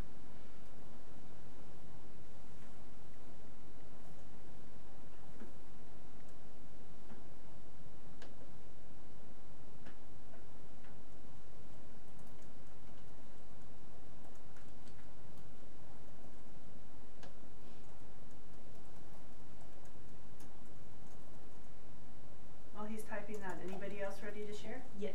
Okay. Shoot, let me change my thing. Okay. This one I'm less confident about, but we're gonna roll with it. Okay. Lila Revelo is an ambitious, focused college student trying to finish her degree and make a better life for her family.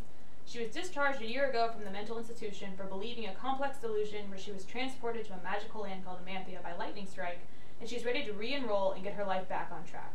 But her plans are thrown off track when August, ruler of Amanthea, sorcerer, and Lila's personal hallucination, returns to warn her. Lila tries to ignore August, but his fantasy seeps more and more into reality, and when August's old enemies resurface, her life and the life of her family are threatened. Lila must choose to abandon her sanity and trust in her delusion if she hopes to rescue her future. Okay, you got the first 3 points. What about the second 3? Yes, that's when, okay, the consequences of So what does she choice. do? Okay. Because she decides to embrace the fantasy, but what physically and measurably does she do? Okay. Yeah. Okay.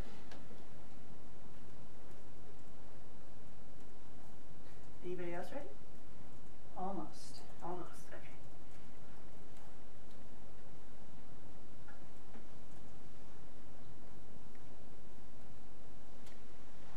Should I give you what I've got?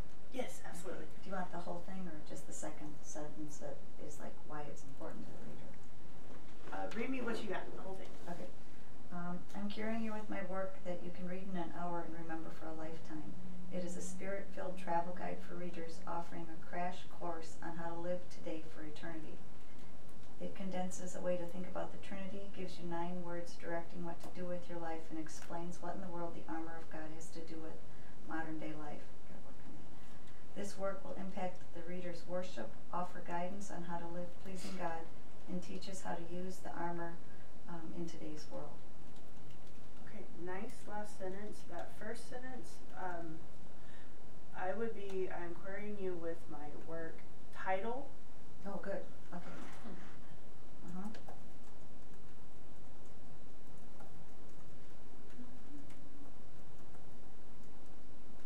Okay. So I'm querying you with my work title and either period or probably I'm turning through my work title, comma, a Christian devotional, Oh, okay. because you want to make sure that they understand exactly what it is you're talking about. And then make that whole read it in an hour thing a separate sentence.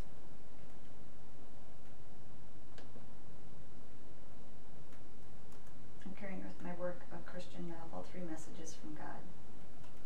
A Christian Devotional. devotional. Okay. So I'm what like did a I Christian say? novel. Oh, sorry. Novels on the Love brain it. here. Christian devotional, 3 messages from God. You can read it in an hour and remember for a lifetime. Yes, I think that flows much better. Okay. And then I like your last impact sentence. I think that really does add. Are you ready?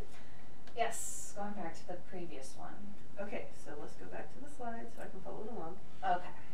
I added a couple of sentences of world building Okay. to start with. So, the warrior clans of the Great Plain would be constantly at war with each other if it weren't for the Kagazi, the leader of the clans. Every generation, each of the 6 clans puts forth an heir, a son of the previous Kagazi, to battle to the death for leadership. 16-year-old Reagan Sofian has been training all her life for the challenge, but she knows that she is going to fail. Her goal is to kill her eldest half-brother in revenge for an attack on one of her guard. But someone wants to kill her in the neutral time before the challenge, and she has to protect her friends and herself. In the end, she must learn to accept the new idea of herself when everything she knows is wrong. What do you guys think? Those 2 opening sentences, even though we told you not to start with world building, do you think they lead better into Reagan's issue? Can you read it again? The warrior clans of the Great Plain would be constantly at war with each other if it weren't for the Kagazi, the leader of the clans. Every generation, each of the 6 clans puts forth an heir, a son of the previous Kagazi, to battle to the death for leadership. See, I still want to put Reagan in the first Yeah, me sentence. too. I get, because she's gonna be that Yeah. person, right? Because Yeah. she's like brave. She's the girl. So that sentence that you had before, Reagan has to kill all of her half-brothers to keep peace. So my Twitter pitch starts with, in 9 months, 16-year-old Reagan Sofian will battle her half-brothers to the death for the leadership of the warrior clans. Skip the 9 months, because that doesn't matter because this happens now. So what was the sentence you had before that I asked you to add world building to? 16-year-old Reagan Sofian is expected to kill all of her half-brothers to restore the honor of her clan and take over the leadership of all the clans. That gives you more about her and draws you in. So flip that, put that sentence back at the front, and then put the thing about the 6 clans next, and then the thing about the heir third. I can see that working. Yeah. I've seen her book. And Because she's what's interesting, because she's the only girl to do it, right? Mm-hmm. Yeah. And that's what we care about. Okay. Yeah, that's So. super badass. Yeah, and make sure that if her being the girl is the big thing, that is somewhere in there. First woman in half a century or whatever. I do like your goal and your arc. I think that works. so Yes. Matthew has a comment about what we've been talking about. He says it's not about body image; it's upmarket fiction. It is supposed to be like Jonathan Lethem's Fortress of Solitude, except instead of comics as a metaphor for the inner lives of the characters, it's pro wrestling. That's why I said when I start to try to talk about the plot, the book sounds like something that it's not. Okay. You're gonna have to have plot, and it's gonna have to be a consistent and coherent plot, and you're gonna have to choose how you want to market this.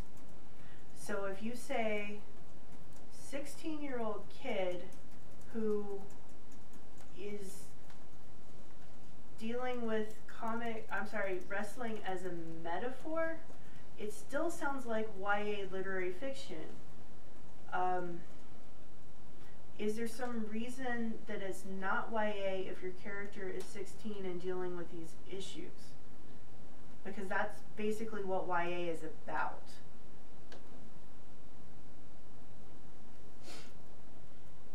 And whenever you give us plot, if it's about the character's inner life, there still needs to be a conflict, and that conflict becomes the core of your story. So whatever the inciting incident is, it asks a plot question. So in this instance, she's got a character who is dealing with what is real and what is not. So that's the internal life of the character is, am I crazy? Is this king real? All of that. That is part of her plot premise. And so she's had this adventure in the past. She has to deal with what is reality, what is not. That's the plot question that's asked, and it's going to be answered by the book. So in Joanne's story, she's got this whole thing of very external, can I kill my half-brothers and rule the clan? And the plot question being that, the answer to the plot question has to be, yes she can or no she can't. So if your plot question is something from like Franz Kafka's Metamorphosis, the question is, what does it mean that Gregor is transformed into a giant bug? And the answer is, it means his alienation from society and his ultimate inability to reincorporate himself into the world around him. So if you're writing a pitch paragraph for Kafka, it has to still have a coherent plot, that external thing. Gregor Samsa becomes a bug. He cannot survive as a bug. Ultimately, he dies, and it's a tragedy. Does that make sense? So if you're giving me something that says this is going to have a murder in it, that's going to sound like a murder mystery. If you're focusing the entire pitch paragraph on body image, that's what it's going to sound like it's going to be about. So what really is your story about? That's what we need to know.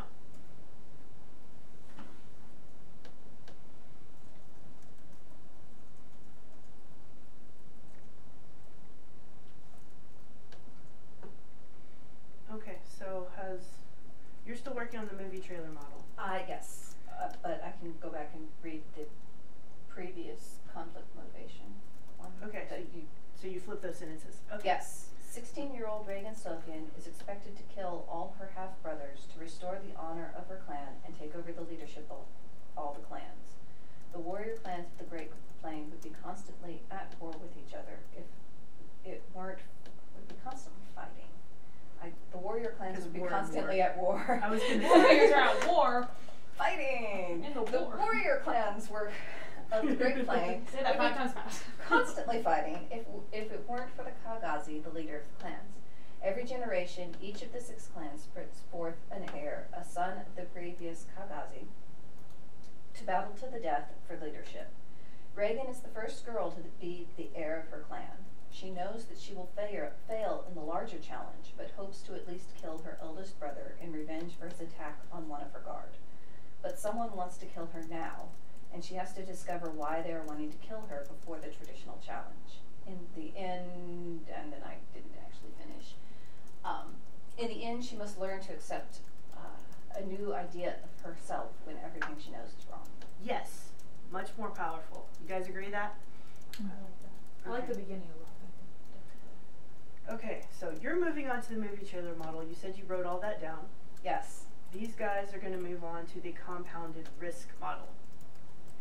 So this unique character wants this one thing. Only something happens that complicates or sidetracks that. This causes something even more dire. The character reacts by doing something really cool. If he doesn't succeed, this huge thing is at risk. So what I want you to tell me, so I'm sorry, I forgot. Oh, sorry, Sandy. Sandy. So sorry, Sandy, I was totally in my own world here. So.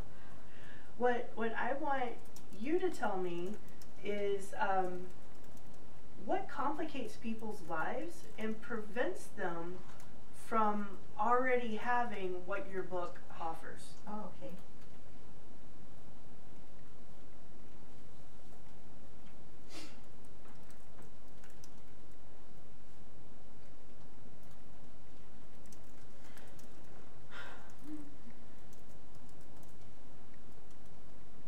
Something cool. I guess it's cool. It's kind of stupid. Okay.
speed pace of life leaves scant room for deep thoughts about God, and even less time to consider how to connect with other people and how to live connected to God.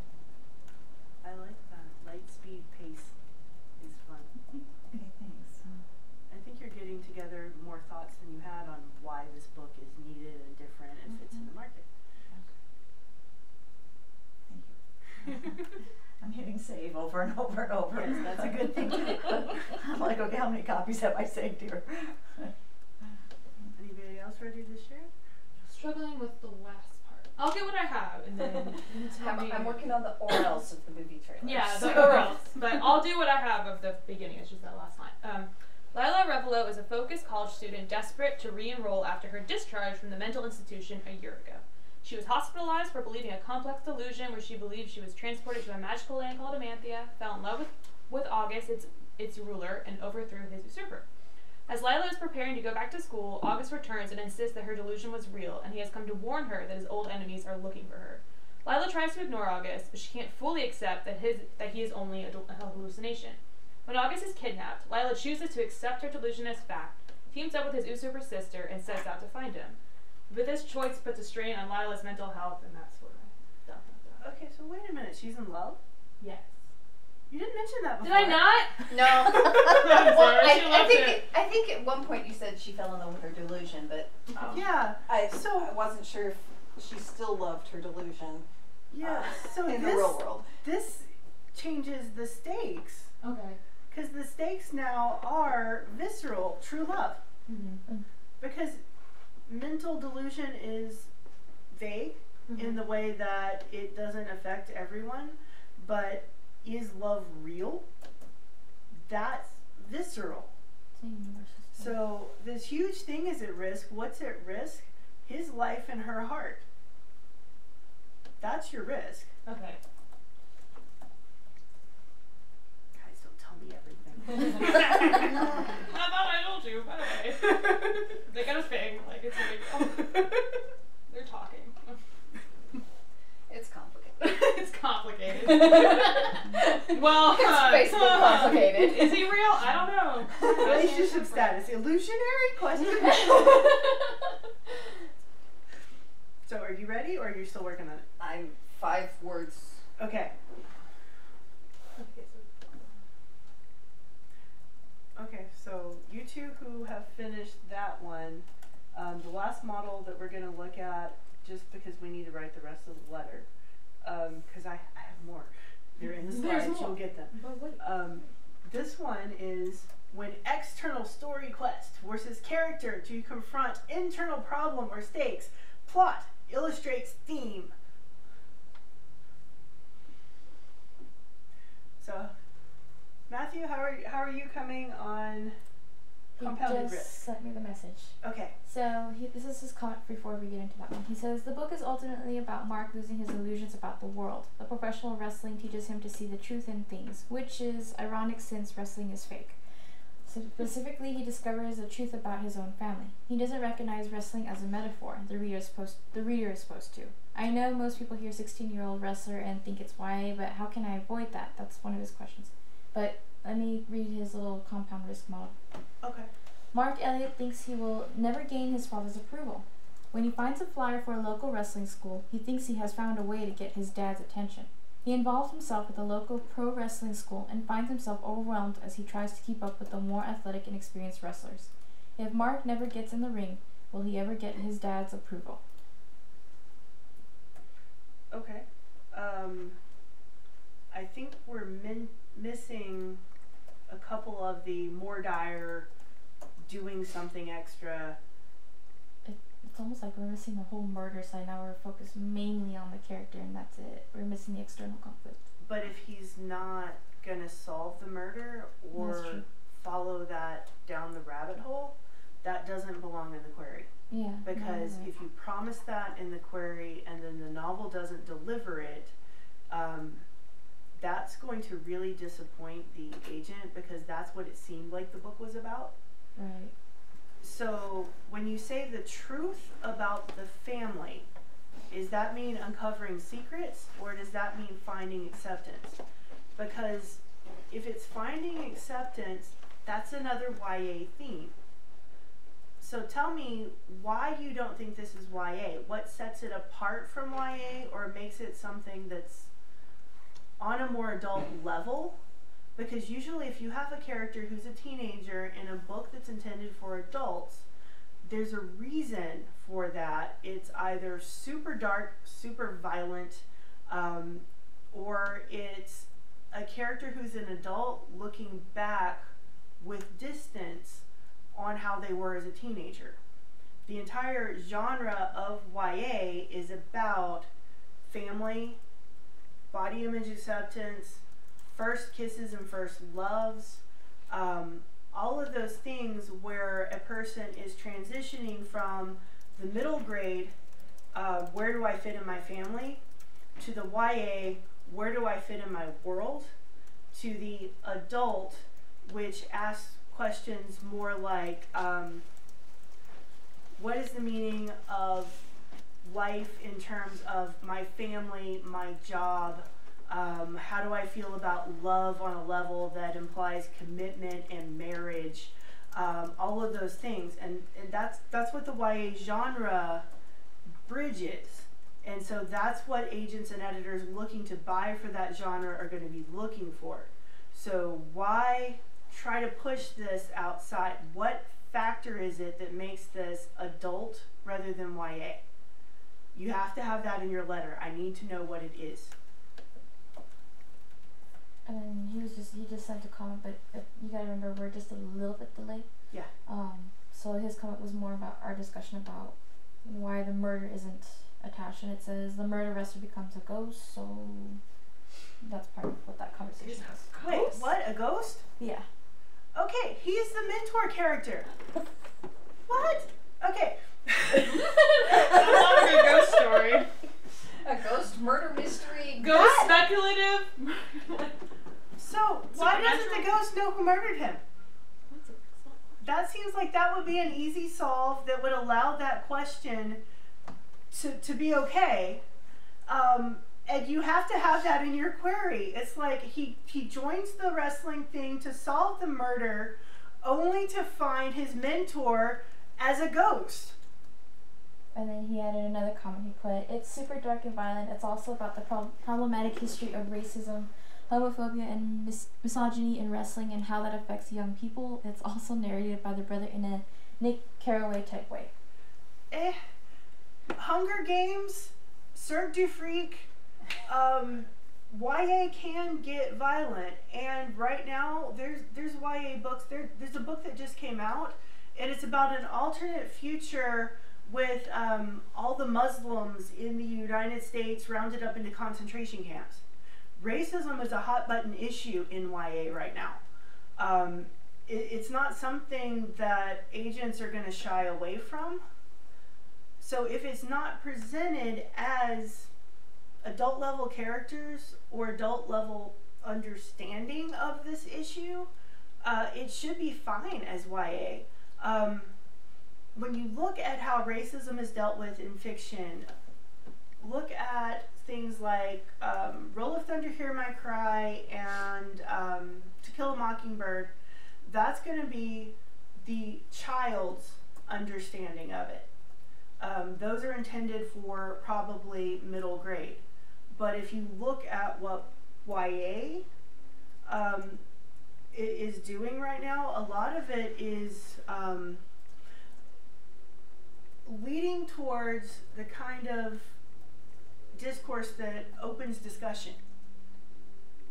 So if your character is 16 and all of these issues are falling into place for a 16-year-old, I'm telling you, it's probably YA. And the fact that you mentioned young people, even I would agree that it sounds a lot like YA. Yeah. And so when you're looking at this, the model, which one were we doing? Compound risk? Yes. Okay, so complicates or sidetracks that. He wants to solve the murder. This causes something even more dire. So something negative happens. The character reacts by doing something cool. You introduce the ghost mentor there. And have him just solve his own murder if it's not important. And then if he doesn't succeed, what is at risk? That's what we have to understand, is what happens if your character fails. That's the visceral thing that's going to hit an agent or an editor.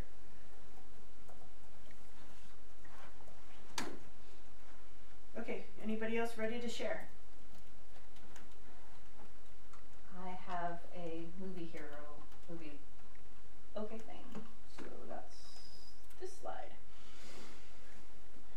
As the first girl to ever be put forth as air contestant to the Kakazi, the leader of the warrior clans, 16-year-old Reagan Sofian has been training her whole life to kill her older half-brothers. But someone wants to kill her now, in the neutral time before the challenge. In order to protect her found family, she retreats to her clan's stronghold of Winterhome. There she discovers that everything she thought she knew about her history and her culture is wrong, and the assassins have followed her here. She must make a desperate choice between tradition and power, or exile and belonging, or else watch as the family that she has chosen places themselves between her and those that would destroy her. Okay, so hero makes a desperate choice. What is the actual choice? You didn't tell me. No, because that's the third act. She chooses exile. That's the second book. Okay, so you have to tell me something specific, because you're just like choosing between tradition or I'm like, what does that mean? Okay. Is she going to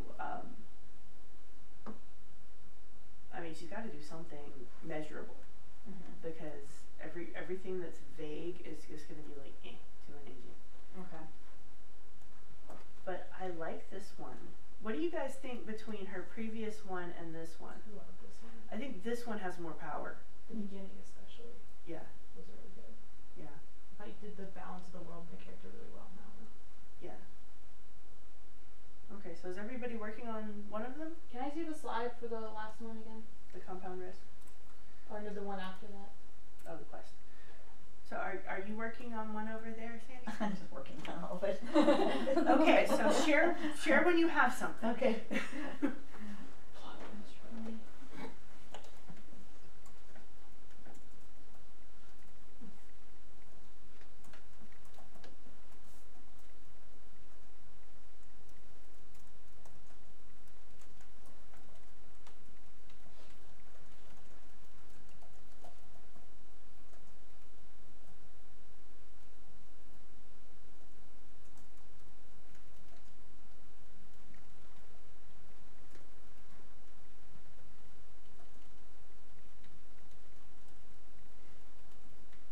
Are you okay? I'm just like, this is all one sentence, and I'm like, no. I'll need about 15. Okay,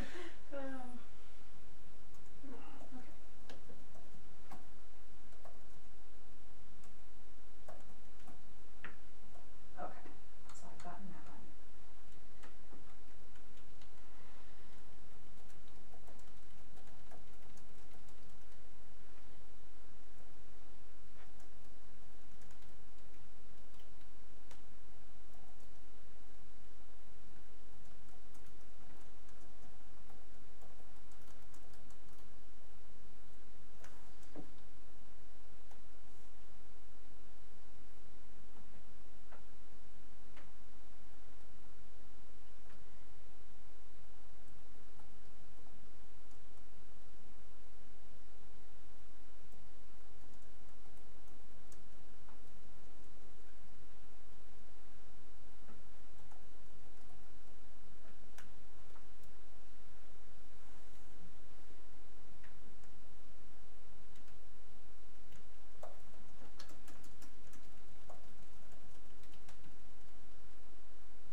rest of the letter to write.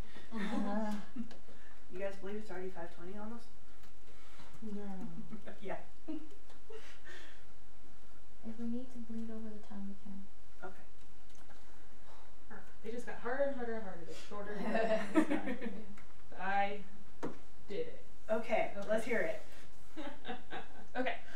Lila Revelo's hallucination returns just as she's preparing to re-enroll in college after her discharge from the mental hospital a year ago. Her hallucination, King August of Amanthea, insists that her delusion is real and that she had once upon a time been transported to Amanthea by lightning strike, fell in love with him, and helped him to overthrow his usurper sister. And now their old enemies are coming to find her. Lila doesn't want to believe that August is real, and especially doesn't want to return to the mental hospital. But when he's kidnapped and she's his only hope, Lila must decide whether to trust her own sanity or abandon it. Nice. Okay, so what do you guys think between the different models that she wrote? Which one is the most powerful? Do we need you to...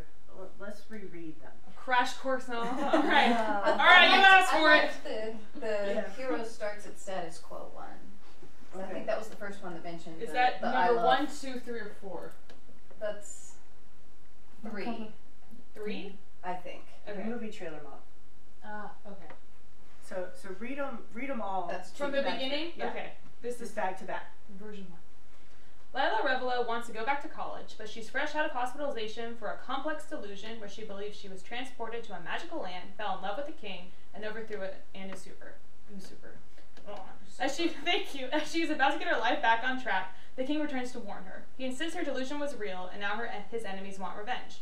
As fantasy seeps more and more into reality, Lila must decide whether to trust her own sanity or abandon it to protect her family and her future. Okay, this is number 2. Usurper. Thank you. I shouldn't have picked that word. It's usurper. Usurper. No. You know what I mean when I say it. Usurper. Usurper. Yes. Usurper. Okay. Lila Revelo is an ambitious, focused college student trying to finish her degree and make a better life for her family. She was discharged a year ago from the mental institution for believing a complex delusion where she was transported to a magical land called Amanthea by lightning strike, and she's ready to re-enroll and get her life back on track. But her plans are thrown off track when August, ruler of Amanthea, sorcerer, and Lila's personal hallucination, returns to warn her. Lila tries to ignore August, but as fantasy seeps more and more into reality, her life and the life of her family are threatened. August is taken by his old enemy, and to rescue him, Lila must abandon her sanity and team up with his usurper sister to rescue him, but committing fully to her delusion will put her back into the institution and put her family in danger. Lila must learn to trust herself and understand what's important, her family and future or her past. Okay, from that one, I like the fact that he is a sorcerer king. Got it? And Sorcerer I king. like the family aspect because it seems like her internal thing is she wants to provide for her family, but if she helps her lover, then her family becomes at risk. So if you choose the other model, keep those elements. Okay. So, next one? Next one. Lila Revelo is a focused college student desperate to re-enroll after her discharge from the mental institution a year ago. She was hospitalized for believing a complex delusion where she believed she was transported to a magical land called Amanthea, fell in love with August, its ruler, and overthrew his usurper. As Lila is preparing to go back to school, August returns and insists that her delusion was real, and he has come to warn her that his old enemies are looking for her. Lila tries to ignore August, but she can't fully accept that he is only a hallucination. When August is kidnapped, Lila chooses to accept her delusion as fact, teams up with his sister, and sets out to find him. I would put the first time you mentioned usurper in any model, mention that it's also his sister. Yes. Yes. Because I'm thinking Did you evil just Dark include Lord sister? coming and taking over. Got it. Oops. And pick a different word than that, because I'm not saying that anymore. And also the fact that she has to team up with a person she defeated, that's an inherent conflict. You need to make sure that you're mentioning that. And I think that last one just kind of felt, the compound dress just felt kind of runny. I think stick with, edit that. Which one? The one I just read? one you just read, but add those other elements. Gotcha. Okay, so Version 3. who's next? We're running out of time. Give me what you got. You gonna go for it? I've got the two, and I'm kind of in the middle of putting in more specifics on the second. So Give me what you got. okay. This is the first one, the conflict motivation. Okay.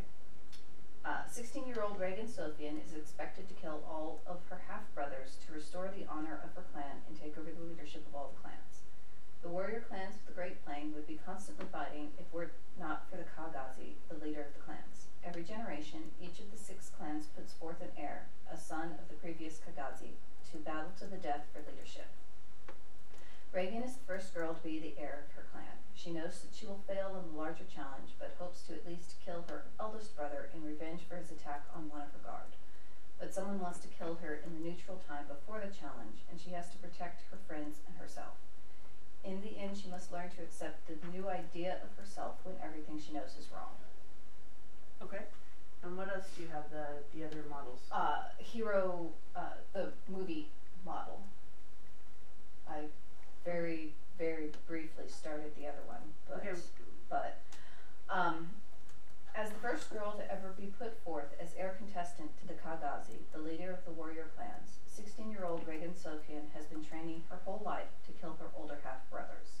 But someone wants to kill her now, in the neutral time before the challenge.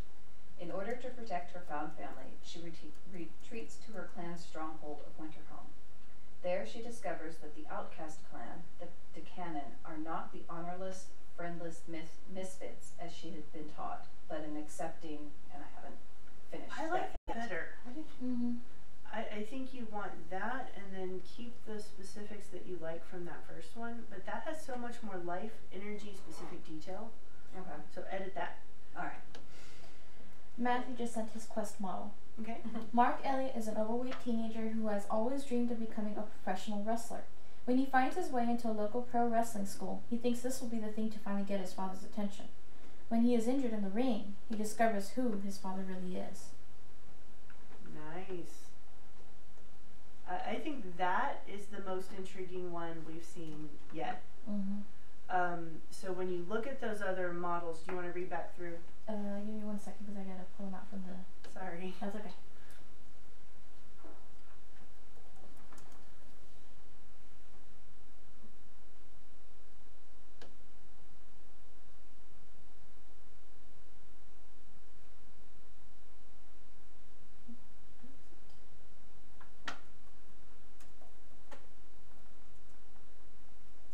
While she's getting those in order, do you want to read what you have?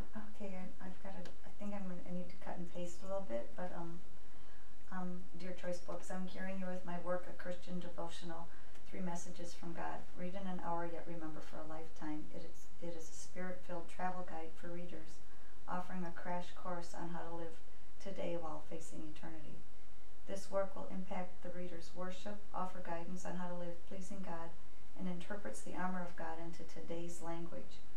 Our light speed pace of life leaves scant room for deep thoughts about God, even less time to consider how to connect to life or how to live under His protection. We travel the world not knowing how to think about God or how to live rightly before Him. This offers tools that He offers. It offers a memorable solution. Okay. I wouldn't use offers twice in two sentences that follow each other, so work on that. Okay. But I think this is much more complete than what you had. What do you guys think?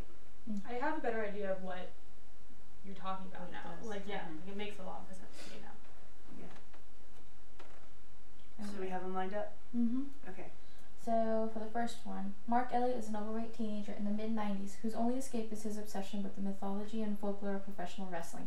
His favorite wrestler, Vic Nightmare, has been murdered and he thinks he may be the only one who can find out what actually happened to him. His quest for the truth will take him into the shady world of local professional wrestling, where he will train at the wrestling school of former wrestler and Vic's ex-manager, Lil Demon. For the first time in Mark's life, his weight will become a benefit, not a source of embarrassment. And then this is the next one, which is a trailer model. Yeah. Mark Elliott is a 16-year-old loser, content to eat boxes of donuts and watch professional wrestling on television. When his favorite wrestler, Vic Nightmare, is murdered, he decides to track down Vic's old manager, Lil Demon, to try to discover the truth. He gets more than he bargained for when Demon sees Mark's size as a perfect fit for the local wrestling scene. What will happen when Mark steps in the ring? And then we have the last one. The quest model. Mark Elliott is an overweight teenager who has always dreamed of becoming a professional wrestler. When he finds his way into a local pro wrestling school. He thinks this will be the thing to finally get his father's attention. When he is injured in the ring, he discovers who his father really is. Okay, so personally, I think that last one is asking the right questions and intriguing the reader to know the question the novel will answer. So if we're going to incorporate pieces from some of the other ones, what were the most vivid details that he can layer into that? The second one I thought described the main character Yeah. really well. That So first sentence. the self-proclaimed loser, Yeah. I Eats think you gotta have donuts, that. Yeah. I love that. This is the first time, in this one was the first I heard in the mid-90s, which might be the only thing that doesn't make it YA. Because YA needs to be the age of the reader now. And mid-90s would be 10 to 20 years before a 16-year-old reader of now. Yeah, but you still have YA historical fiction. You do. It's harder to sell. Yes. I will agree with that. Everything I read says that for a debut novel, you need to have it set contemporary, and mid-90s would be history for the readers of said. It is hard. Well, there's going to be a lot of things about this book that are going to be harder to sell. Yes. Simply, No pressure, Matthew. but definitely mention that it's set in the mid-90s if you keep it set in the mid-90s. yes, because otherwise, promise to the agent is going to feel betrayed a little bit. And I did miss one. Did you want to read it? Oh, I'm sorry. Mark Elliott thinks he will never gain his father's approval. When he finds a flyer for a local wrestling school, he thinks he has found a way to get his dad's attention. He involves himself with the local pro wrestling school and finds himself overwhelmed as he tries to keep up with the more athletic and experienced wrestlers. If Mark never gets in the ring, will he ever get his dad's approval? That was the other one. That one's the compound risk. Okay. Yeah, that one I think is less strong in the way it's put together than the last one that he gave us. Yeah, I think the last one, to be honest, is his strongest one out of all four. Yeah. But yeah, you definitely want to mention the time period. You definitely want to mention the question that's going to drive your character, which is his dad's approval, which is obviously not being gotten because of his lifestyle, and how this lifestyle change is going to change his dynamic with everyone. And then I like that intriguing question at the end of who is his dad really? Because that would get me by itself to read the pages. You think he murdered the wrestler? Right there. Was murdered by the dad. You think the dad murdered him? That's nice. That's what I If the think. dad murdered him, definitely mention the murderer and the ghost mentor. If not, I don't think that's even necessary to go into in the query, because we want to focus on the question that is going to keep the reader moving through the story. And if that is background side detail, that doesn't belong in the query. That may belong in the synopsis, depending on what else is going on. Okay, so that's everybody, right? Mm-hmm. Okay, so we're going to move on.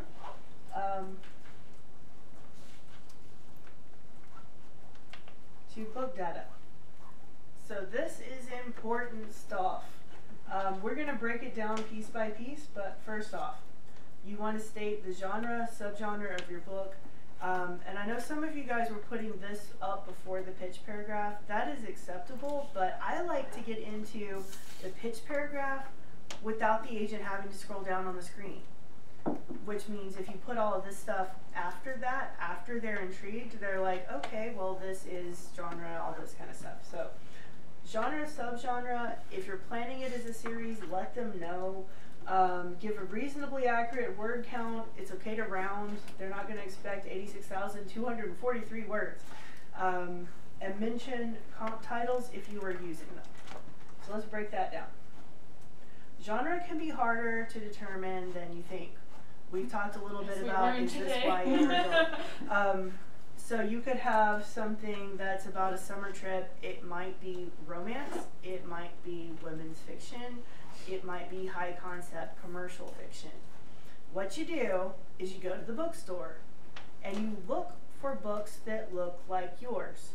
You get on Amazon, and I know Jessica knows a bit more about this than me, and you look for those keywords, and you find books that are similar to yours, and look at what genres they're being put in. If you have a science fiction book that also has some fantasy elements, is Star Wars sci-fi or fantasy? You can't use science fantasy. I actually talked to my agent about this specifically because I was doing this class. And I was like, I've seen people online saying science fantasy, and she's like, I'd rather hear space opera. Space opera tells me where it goes in the bookstore. Science fantasy tells me it's vague. Specific genre, subgenre, if it exists. So if you were writing Regency romance, tell me Regency romance, not just romance. So that basically you're saying there is a market for this, this is where it fits in the bookstore. So you're going to be talking with your nonfiction to people who will have more of an idea what shelves in the bookstore are available, and you want to make sure that what you're telling them fits. And it seems like Christian devotional is probably correct. Pretty succinct. Yeah. So if you can't figure it out, imagine what your cover looks like. Almost everybody has a cover in mind. And then look for similar covers. I was talking to a couple one time that were writing a book together, and the one guy said that it was historical fiction, the woman said that it was romance, and I asked them, okay, when you look at the cover, does the guy have his shirt off? And she said yes, and he said no. Well. And so that's the difference in where it's going to go in the bookstore. What's the focus on the relationship, or is the relationship secondary? I have a writing student who is writing something that has the elements of a mystery. It has YA characters. It's set in Shakespearean London. And she wanted it to be a girl power book about this girl deciding that she can have both career and marriage. It's a mystery. Mystery overrides everything else. The minute you put a murder in it, it's a mystery. Because if it's about solving a murder, it's not a girl power book that belongs just straight historical fiction. And we went round and round. It's like, do you want to put the romance first? Do you want to put the mystery first? Do you want to make it historical fiction and take out the murder? All of these things. And she finally started looking at bookshelves and came back to class and told me what it was. And she's like, I guess I'm writing a mystery. I'm going to have to deal with the fact I'm writing genre fiction. And I'm like, nothing wrong with genre fiction. I write mystery too. Amber, I've got to be home by 6. So Oh, okay. thank you so much. I will contact you Yeah. and try to go on off. You guys Yeah, are brilliant. yeah. Since you're wanting to do a one-on-one, just go ahead and send an email back to Blake. You can use the same email. Oh, all right. And we can try to help you guys set that up. Yeah. I hope you got your letter started. I got it started by and you guys, the travel guide, and it's good. See, you got something out of state. Absolutely. Thank you. Appreciate it. Safe drive. Yeah, so some agents and editors are only going to be interested in certain subgenres. Like in sci-fi, there are some people who hate steampunk. It's just not their thing. So you don't want to send your steampunk novel to an agent who specifically in their manuscript wish list has said, I like hard military sci-fi. Because it's not going to, you're wasting both their time and yours, and then if you have another project that might be a fit for them, they'll just be like, yeah, I don't know. And some genres have basic requirements. It's not a romance unless there's a HEA or HFN, happily ever after or happy enough for now. You can't end a romance with the couple splitting up. It's not science fiction unless there is a speculative element that has a scientific principle behind it. If it doesn't have any scientific principles behind it and it's all just hand-wavium, it's likely fantasy. Just label it correctly so that you're not misleading the agent. That's basically all they want is, this is where it's going to go in the bookstore. I can sell it that way. I like Orson Scott Card's definition between science fiction and fantasy. Yeah, the whole rivets versus Yes, wood. if it has rivets, it's science fiction. If it has trees, it's fantasy. Because what is a Vulcan but an elf in a sci-fi world? Yeah. An elf from Alpha Centauri is sci-fi. Yes, absolutely. An elf from the mysterious forest is fantasy. Yes. And it can have elements of both. It's like Artemis Fowl is definitely fantasy, even though there's cam foil and jetpacks and all of that kind of stuff, because magic still exists. The Force is magic, but it's in a world that is predominantly spaceships and things that blow up and blasters. Mm-hmm. So you have to make a decision. You can't just say science fantasy. So standalone versus series. This is an interesting one. If you'd asked me this question 2 years ago, I would have said, sell a series. Absolutely, everybody's looking for series. But there's this whole problem with readers these days are getting jaded about series being canceled in the middle. And it is harder and harder to sell a series. Angry Robot canceled my series, and most of the rest of the ones that they had, they canceled 75% of their ongoing series when the editors changed. And now they're looking for, from the same writers, standalone projects. So right now it's easier to sell standalone. But the market shifts. If you have a series planned, tell your agent that you're querying, because they're going to want to make sure their vision matches with yours. But don't be like, I plan a 9-book series, blah, blah, blah, because right now especially a fantasy series. yeah, that may not happen. Standalone with series potential. That is what I'm telling you. Especially if you're talking to an editor. Pitch it as a standalone, and I'm like, and I can see these characters having other adventures. But I'm going to give you a book that has an ending that works in case it doesn't take off and you just want the one.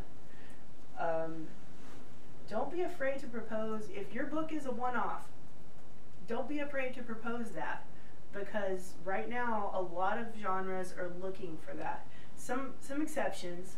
Cozy mysteries are rarely sold as standalones. Category romances, usually it's like all 4 brothers find their true loves, or something like that. But sci-fi, fantasy, your higher concept romance, women's fiction, YA, a lot of those you can totally go standalone. Target word count. I know this scares people. What's your word count? 80,000. And you're writing YA fantasy. YA fantasy. Sounds about right, maybe a little low. I'm at 85 to 90. Yeah. Yeah, so for YA fantasy, you're going to be around that ballpark. They're actually getting longer. I have a writing student in my regular class. We did the exercise where you went and researched 5 books in current years, and she said the average she found was edging for YA fantasy up towards 120. So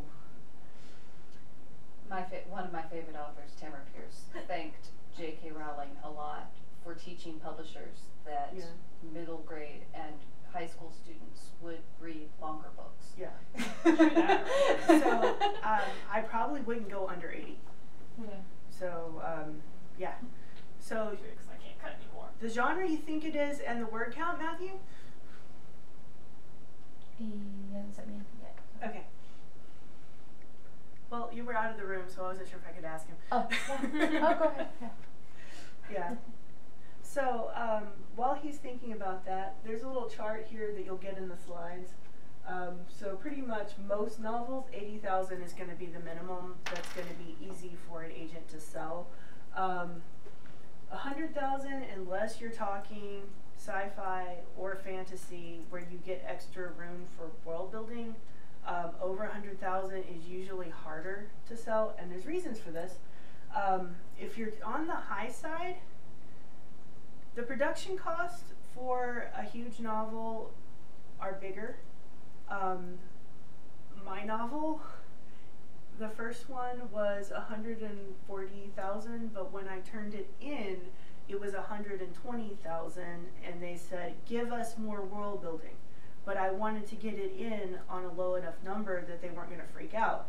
So they'll assume it's not properly edited, that it's overwritten, or that you don't understand the current market, or that you haven't read enough about publishing to understand the guidelines.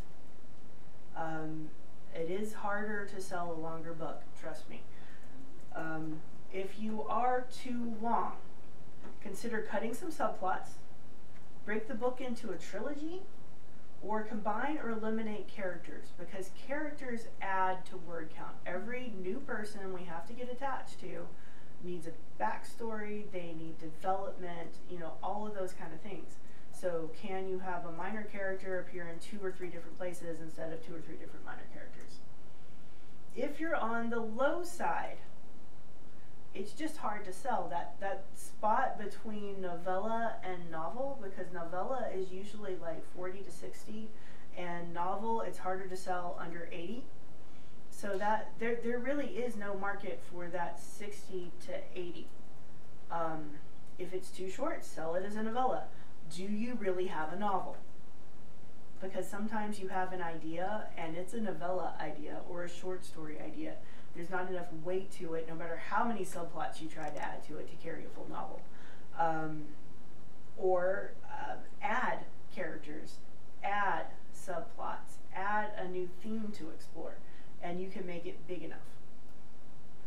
There are always exceptions. Everybody is going to come to me and say, Brandon Sanderson sold his first novel and it was over 200,000 words. It took Brandon Sanderson 14 years to sell that novel. And what his quote that I got off of his podcast, tell the story of your heart, even if you're going to have a hard time selling it. Sometimes a long book really is that long for a reason. It needs all of the moving parts. But Chuck Sambucino, he used to work for Writer's Digest. He's now the guy who does the writing day workshops. He had an entire article about this. And people love to point out exceptions. You cannot count on being the exception. You must count on being the rule. Aiming to be the exception is setting yourself up for disappointment. So try to follow as many of these guidelines as possible to give yourself the best possible chance at getting a successful publication deal. Being difficult about something that can be fixed or that doesn't really matter in the long run proves that if we buy book 1 and we ask you to do book 2, you'll do what we ask. Does that make sense? Does he have a word count? He hasn't sent me anything yet. Okay. I've got the full paragraph finally for the pitch paragraph, but yeah. Going back.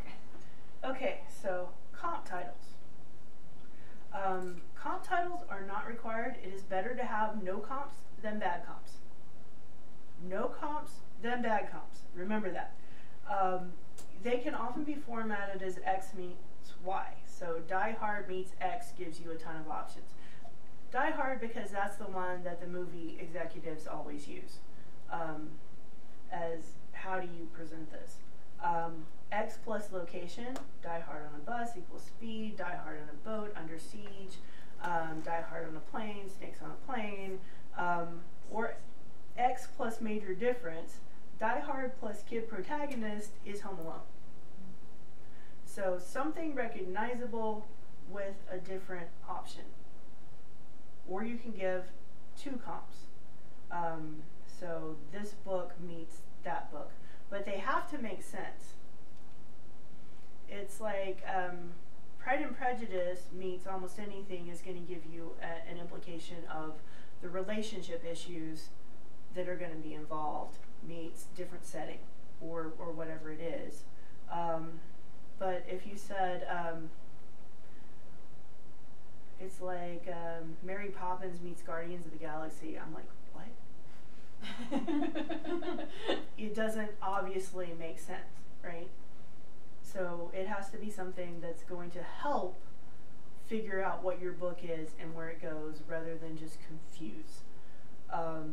Don't comp Twilight or Harry Potter or the Vinci Code, it makes you sound presumptuous, and if you don't live up to the expectations presented by those huge things, it's just not gonna fly.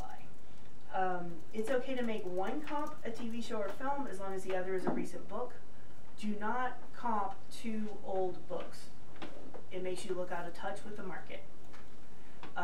So if you're comping a classic, you need to comp something current. Does that make sense? To Kill a Mockingbird makes Hunger Games. I would read that.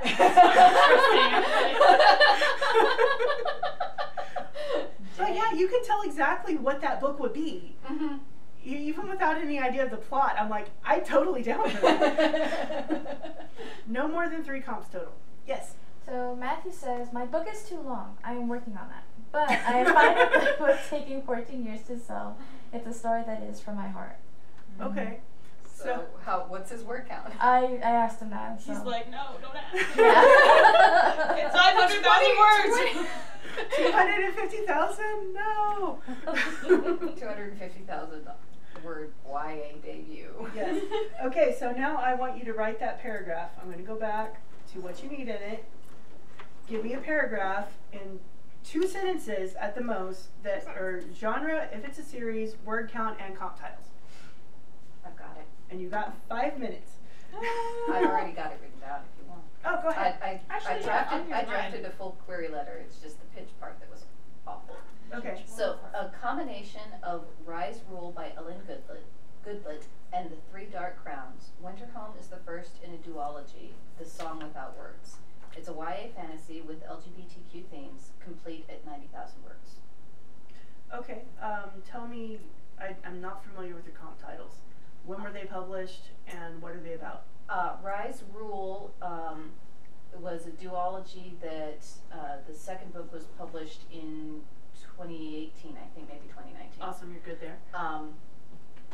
It's about 3 girls that don't know that they are bastards of the king being brought to the king once his heir is killed. And one of them killed the heir. One of them placed a magic curse on who she thought was her father, but is actually the king, and so has now cursed the king. That'll work. And one of them has, and they have to compete to be the heir that is chosen to be the next ruler, except that somebody knows all their secrets and is blackmailing them. Yeah. Okay. So that one works. And 3 Dark Crowns is a trilogy that is wildly popular. I actually hate it, but Don't call it something you hate. It syncs with the themes of what I'm doing. It's 3 sisters are separated at birth because they are the princesses of the ruling queen, and then they have to kill each other in order to become the next queen. And it's a tradition. That's how the world is set up. I'm wondering, those feel very similar. I'm having a hard time with I'm not comp sure titles.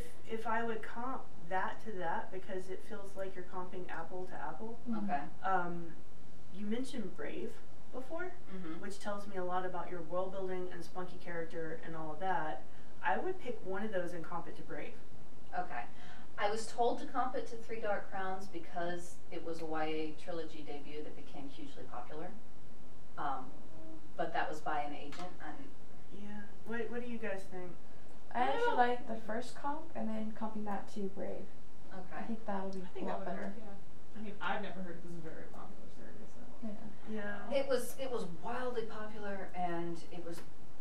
I guessed the twist ending of this second I was introduced to one of the characters, and so when they spent the whole rest of the novel agonizing over which boy actually loved them. Don't comp things you don't like. I mean, really. Because if I'm an agent and I have the same taste as you, I'm probably going to be like, oh God, does she like that? Okay. Because when you comp it, you are basically recommending it. So a combination of Rise Rule by Ellen Goodlet and Brave. Can I just say Brave, or do I need to say Pixar's Brave? I like Pixar's Brave. Yeah. Yeah. Because that there works. could be like 9 books That's called just a that. lot. I feel like Brave just says so much. Yeah. So I like that. Yes. So he said that his was a little more than 100,000, but he did send his book data. Okay. Getting Color is upmarked fiction that is completed at blank words. It borrows its structure from Jonathan Safro's For's extremely loud and incredibly close 2005, in that it is about a young man who goes on a quest in a modern-day setting and is forced to come face to face with realities he is not ready to face.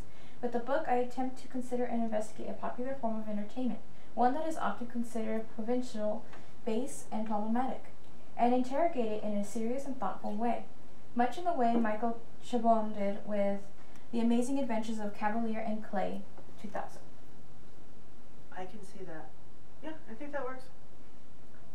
What'd you do for me? One sentence. Okay. Counting Lightning is a young adult fantasy completed 80,000 words and can be described as a beautiful mind meets Lev Grossman's The Magicians. Nice. Okay. So you've got a genre. When is The Magicians? That I think might be too old. I'm thinking back now, and I'm like, Beautiful Mind is already old. Yeah. Right? So I was thinking. I know I don't like. I like The Magicians because of like the urban fantasy magic setting, but and like the characters are young and college age, and like that works. But I'm not totally convinced it's the best Have comp you title. read any urban fantasy that's been published in the past 5 years? Yes, but like I don't like any of them. Don't comp things you don't I like. know. I like Find- The Magicians. I need to Find find a it. book you like that's current and comp. Okay, we go on a hunt. It's got to be something that you're basically telling the agent, this is my... A good starting point for comp titles, which is how I found mine and how I found The Rise Rule, which is amazing. I would recommend it to anybody. That was my other question. I'll get to that later. But go to Goodreads. Pick your one comp title that you like that you think is too old, and Goodreads has a wonderful thing called Reads Like. That's a great idea. Yeah. And Okay, it's we're gonna do that. crowdsourced, and so some of it is like Off. but it gets you, at least you can then sort that list by publish date, Okay. and then pick something from 2018 and read it, and then pick something from 2019, and eventually you'll find something. You can do the same thing on Amazon. At the bottom of every book page, you'll also see customer She knows also Amazon bots. inside and out. And most books will still have the also bots on there, and it's based off of purchases. What other purchases customers have bought that are similar to those I'm going titles. there right now and looking at what they have from The Magicians. So my question, with my comp title, I put Rise/Rule.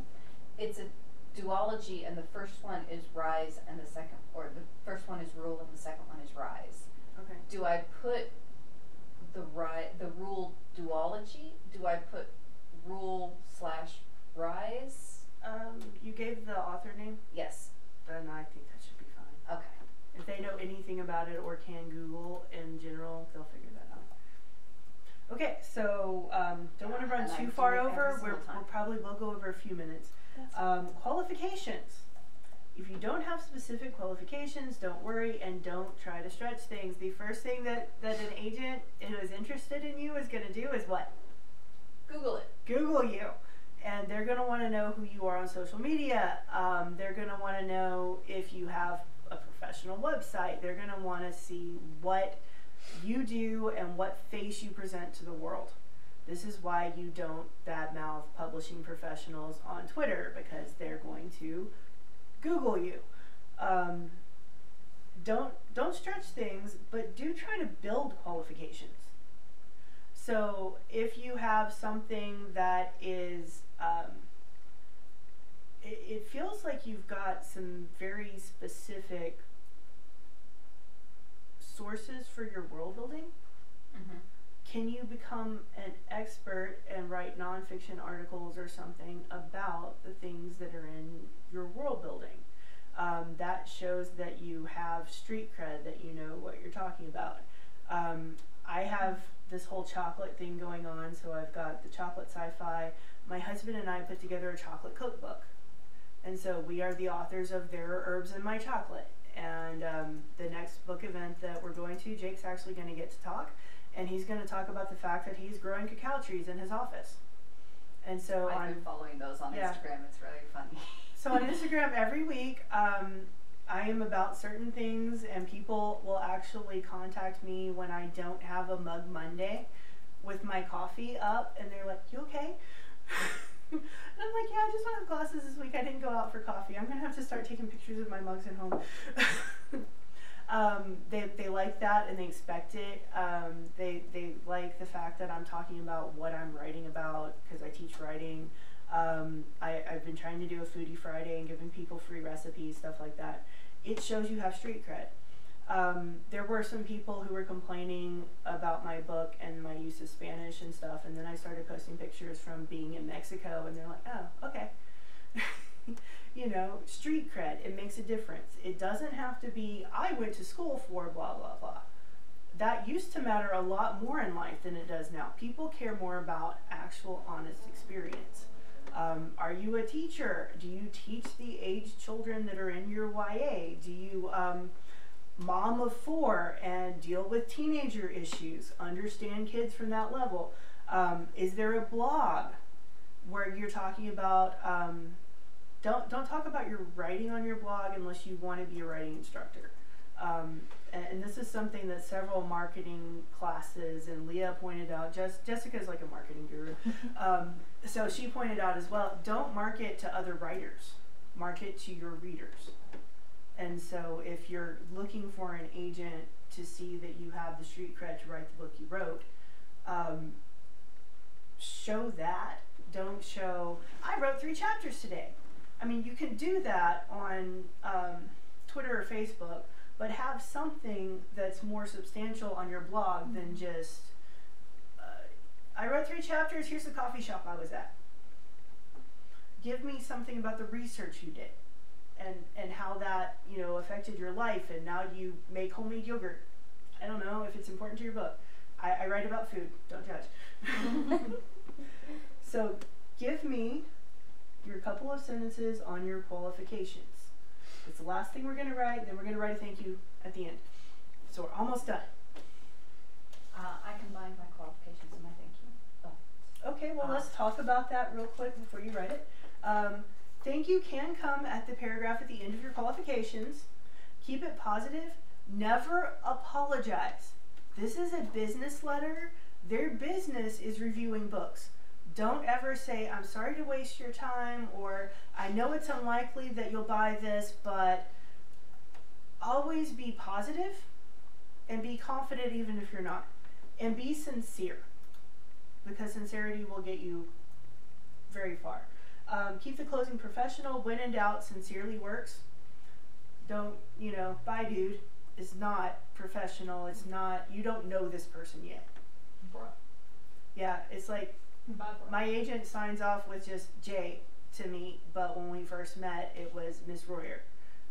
You know. So, paragraph, those 2. So Yes. Matthew said, the qualifications thing is something I am really struggling with. That's one of the big reasons I wanted to take this course. I have a bunch of stuff that I think might help legitimize me or set me apart, and I don't want to waste it if it's useful, but I don't want my query letter to be too long. So he sent his end part. Interest in getting color has already begun to percolate locally. A reporter who I met through a literary festival was interested in the research I conducted, specifically joining a wrestling school for several months to learn the ropes, literally. And then he put below as a link to his story, and he put it in the parentheses a link. My short fiction has appeared in over a dozen literary magazines, including such prestige outlets as The Sun Magazine, Zoroaster, Bourbon Pen, and elsewhere. Also, my story Sun Showers was selected as one of 2 winners of Columbia Journal's Evolve 2018 Fiction Contest. Okay, I think you're getting too long with the whole journalist who is interested. I would mention that you do the wrestling thing, that you join the group. And just mention that you joined the group. Yeah. In researching this book, I spent several months at a wrestling with school. wrestlers. And you definitely want to mention your publication credits, but I would just pick the 2 magazines that are most prestigious, in your opinion, and others, because listing them out like that is what's getting it too long. So the 2 magazines and others, comma, and fiction prize. And so that gets the highlights of it, and then when they Google you, they can find out the rest. Any other thoughts for him on that? I agree with that. I think the reporter part, I mean, even though it's interesting to see that, but if you don't have any articles that are linked to that, I think that can be a bit of a stretch, because it's more about talk than it is like something physical that they can look up. Well, it's also, you want your qualifications, not clips from somebody else. Yeah. And you want to keep this very brief, all on one page. So, who's next? I can go. So my question is, if it's set in DFW, is it worthwhile to mention, hey, by the way, I live in DFW? Did you mention that anywhere in your query letter? It does at, oh, no. No. Well, I said it now, okay, let me read it to you. I currently live in the Dallas-Fort Worth area, the setting of the novel, and my short fiction has appeared in Metaphorosis, Electric Spec, and Flame Shoe Press's Gothic Fantasy Anthology. Is that worthwhile to even mention? Do you have anything stronger to say there? No. Okay, I was a college student as I wrote it, like, so was she. Did you go to the same college? Yes. So I went to the university mentioned in the manuscript. Mm. Did you study writing? No. Well, journalism. Does that count? Yes. Okay. I studied journalism at the same university mentioned in this novel. Ooh, that's good. Yeah. Mm-hmm. And that to me sounds a lot stronger than I live in DFW. By the way, I live here. So does she. But it also gives you a street cred as a writer of some sort. Mm-hmm. And then you're like, and my short stories are awesome. Yeah, and so you've got no more than 3 of those, right? Yeah. Well, that's all I got. Shh, don't That's okay. tell me. You just don't want to list a whole bunch of them. Right. Okay. Because it's like, well, I was published in one story here and one published over here. It just feels wordy. So 2 or 3, whatever the strongest ones are. Yeah, I think that works. Okay. Okay. I'm a board member at the Writers Guild of Texas, where I recently came in 3rd place in the Catherine McClatchley Flash Fiction Contest. I was also listed my finalist in Write Club in 2018, a fiction contest hosted on D.L. Hammond's blog and associated with the DFW Writers Workshop and Conference. Thank you for your time in reading this, and I hope my project interests you. Sincerely, Joanne Turner, website, social media handles. Okay. So do you have any expertise in medieval anything? Other than just general research, no. Okay. So I'm a history major. So no, But no SCA membership or No. anything like that. No. Go join the SCA. I'm kidding. Because, you know, if you are a member of the SCA, that also shows, you know, you're engaging and marketing and all of that. If you don't have time, I understand. But I also wanted to just, without like just coming out in the query letter, this is an Own Voices book because I'm asexual. so And if you so- want to call it on Voices, call it on Voices. So where would I do that and how? In the qualifications paragraph. Okay. Just say this is an Own However- Voices book. Yeah. I don't think you have in your blurb thing anything about that, so it would have to be Yeah, because it doesn't make it into the pitch paragraph because which is fine because the that's not the romance most is important over. thing about Yeah, your the character. romance is over the 2 books and Yeah. discovering, because this society doesn't have a word for asexual. Yeah, and- so And honestly, if that's the most interesting thing about your character, that's a problem. yeah, You know, so it's part of what she discovers about herself because she's discovering that at the same time as part of the responsibility. If she actually does win this thing, and she's going to have to produce heirs, and Yeah. she's like, ew. She's That's complicated. 6 heirs. Yes, it is. But yeah, I would just say own voices because theme.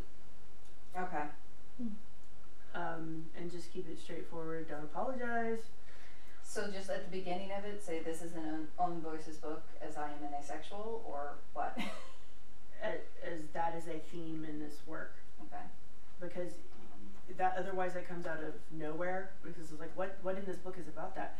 Well, it does say at the very beginning it's a self-discovery fantasy with an asexual romance, and then in the that book, is in your opening paragraph. yes, and in the book data it says of YA fantasy with LGBTQ themes. Yeah. So just keep it straightforward, and then try and have something about. I know something about medieval something because of something, if you can. Mm-hmm. And I don't know if I would put Right Club. Okay. What do you guys it was think? just the only other thing that was recent. I mean, the other thing that I could do was 15 years ago. I won a parody contest in college, and it was published in the college book. The third place in that other contest and being a board member, I think, gives you that same cred. Yeah. Okay. And it's a better cred. Mm-hmm. Okay.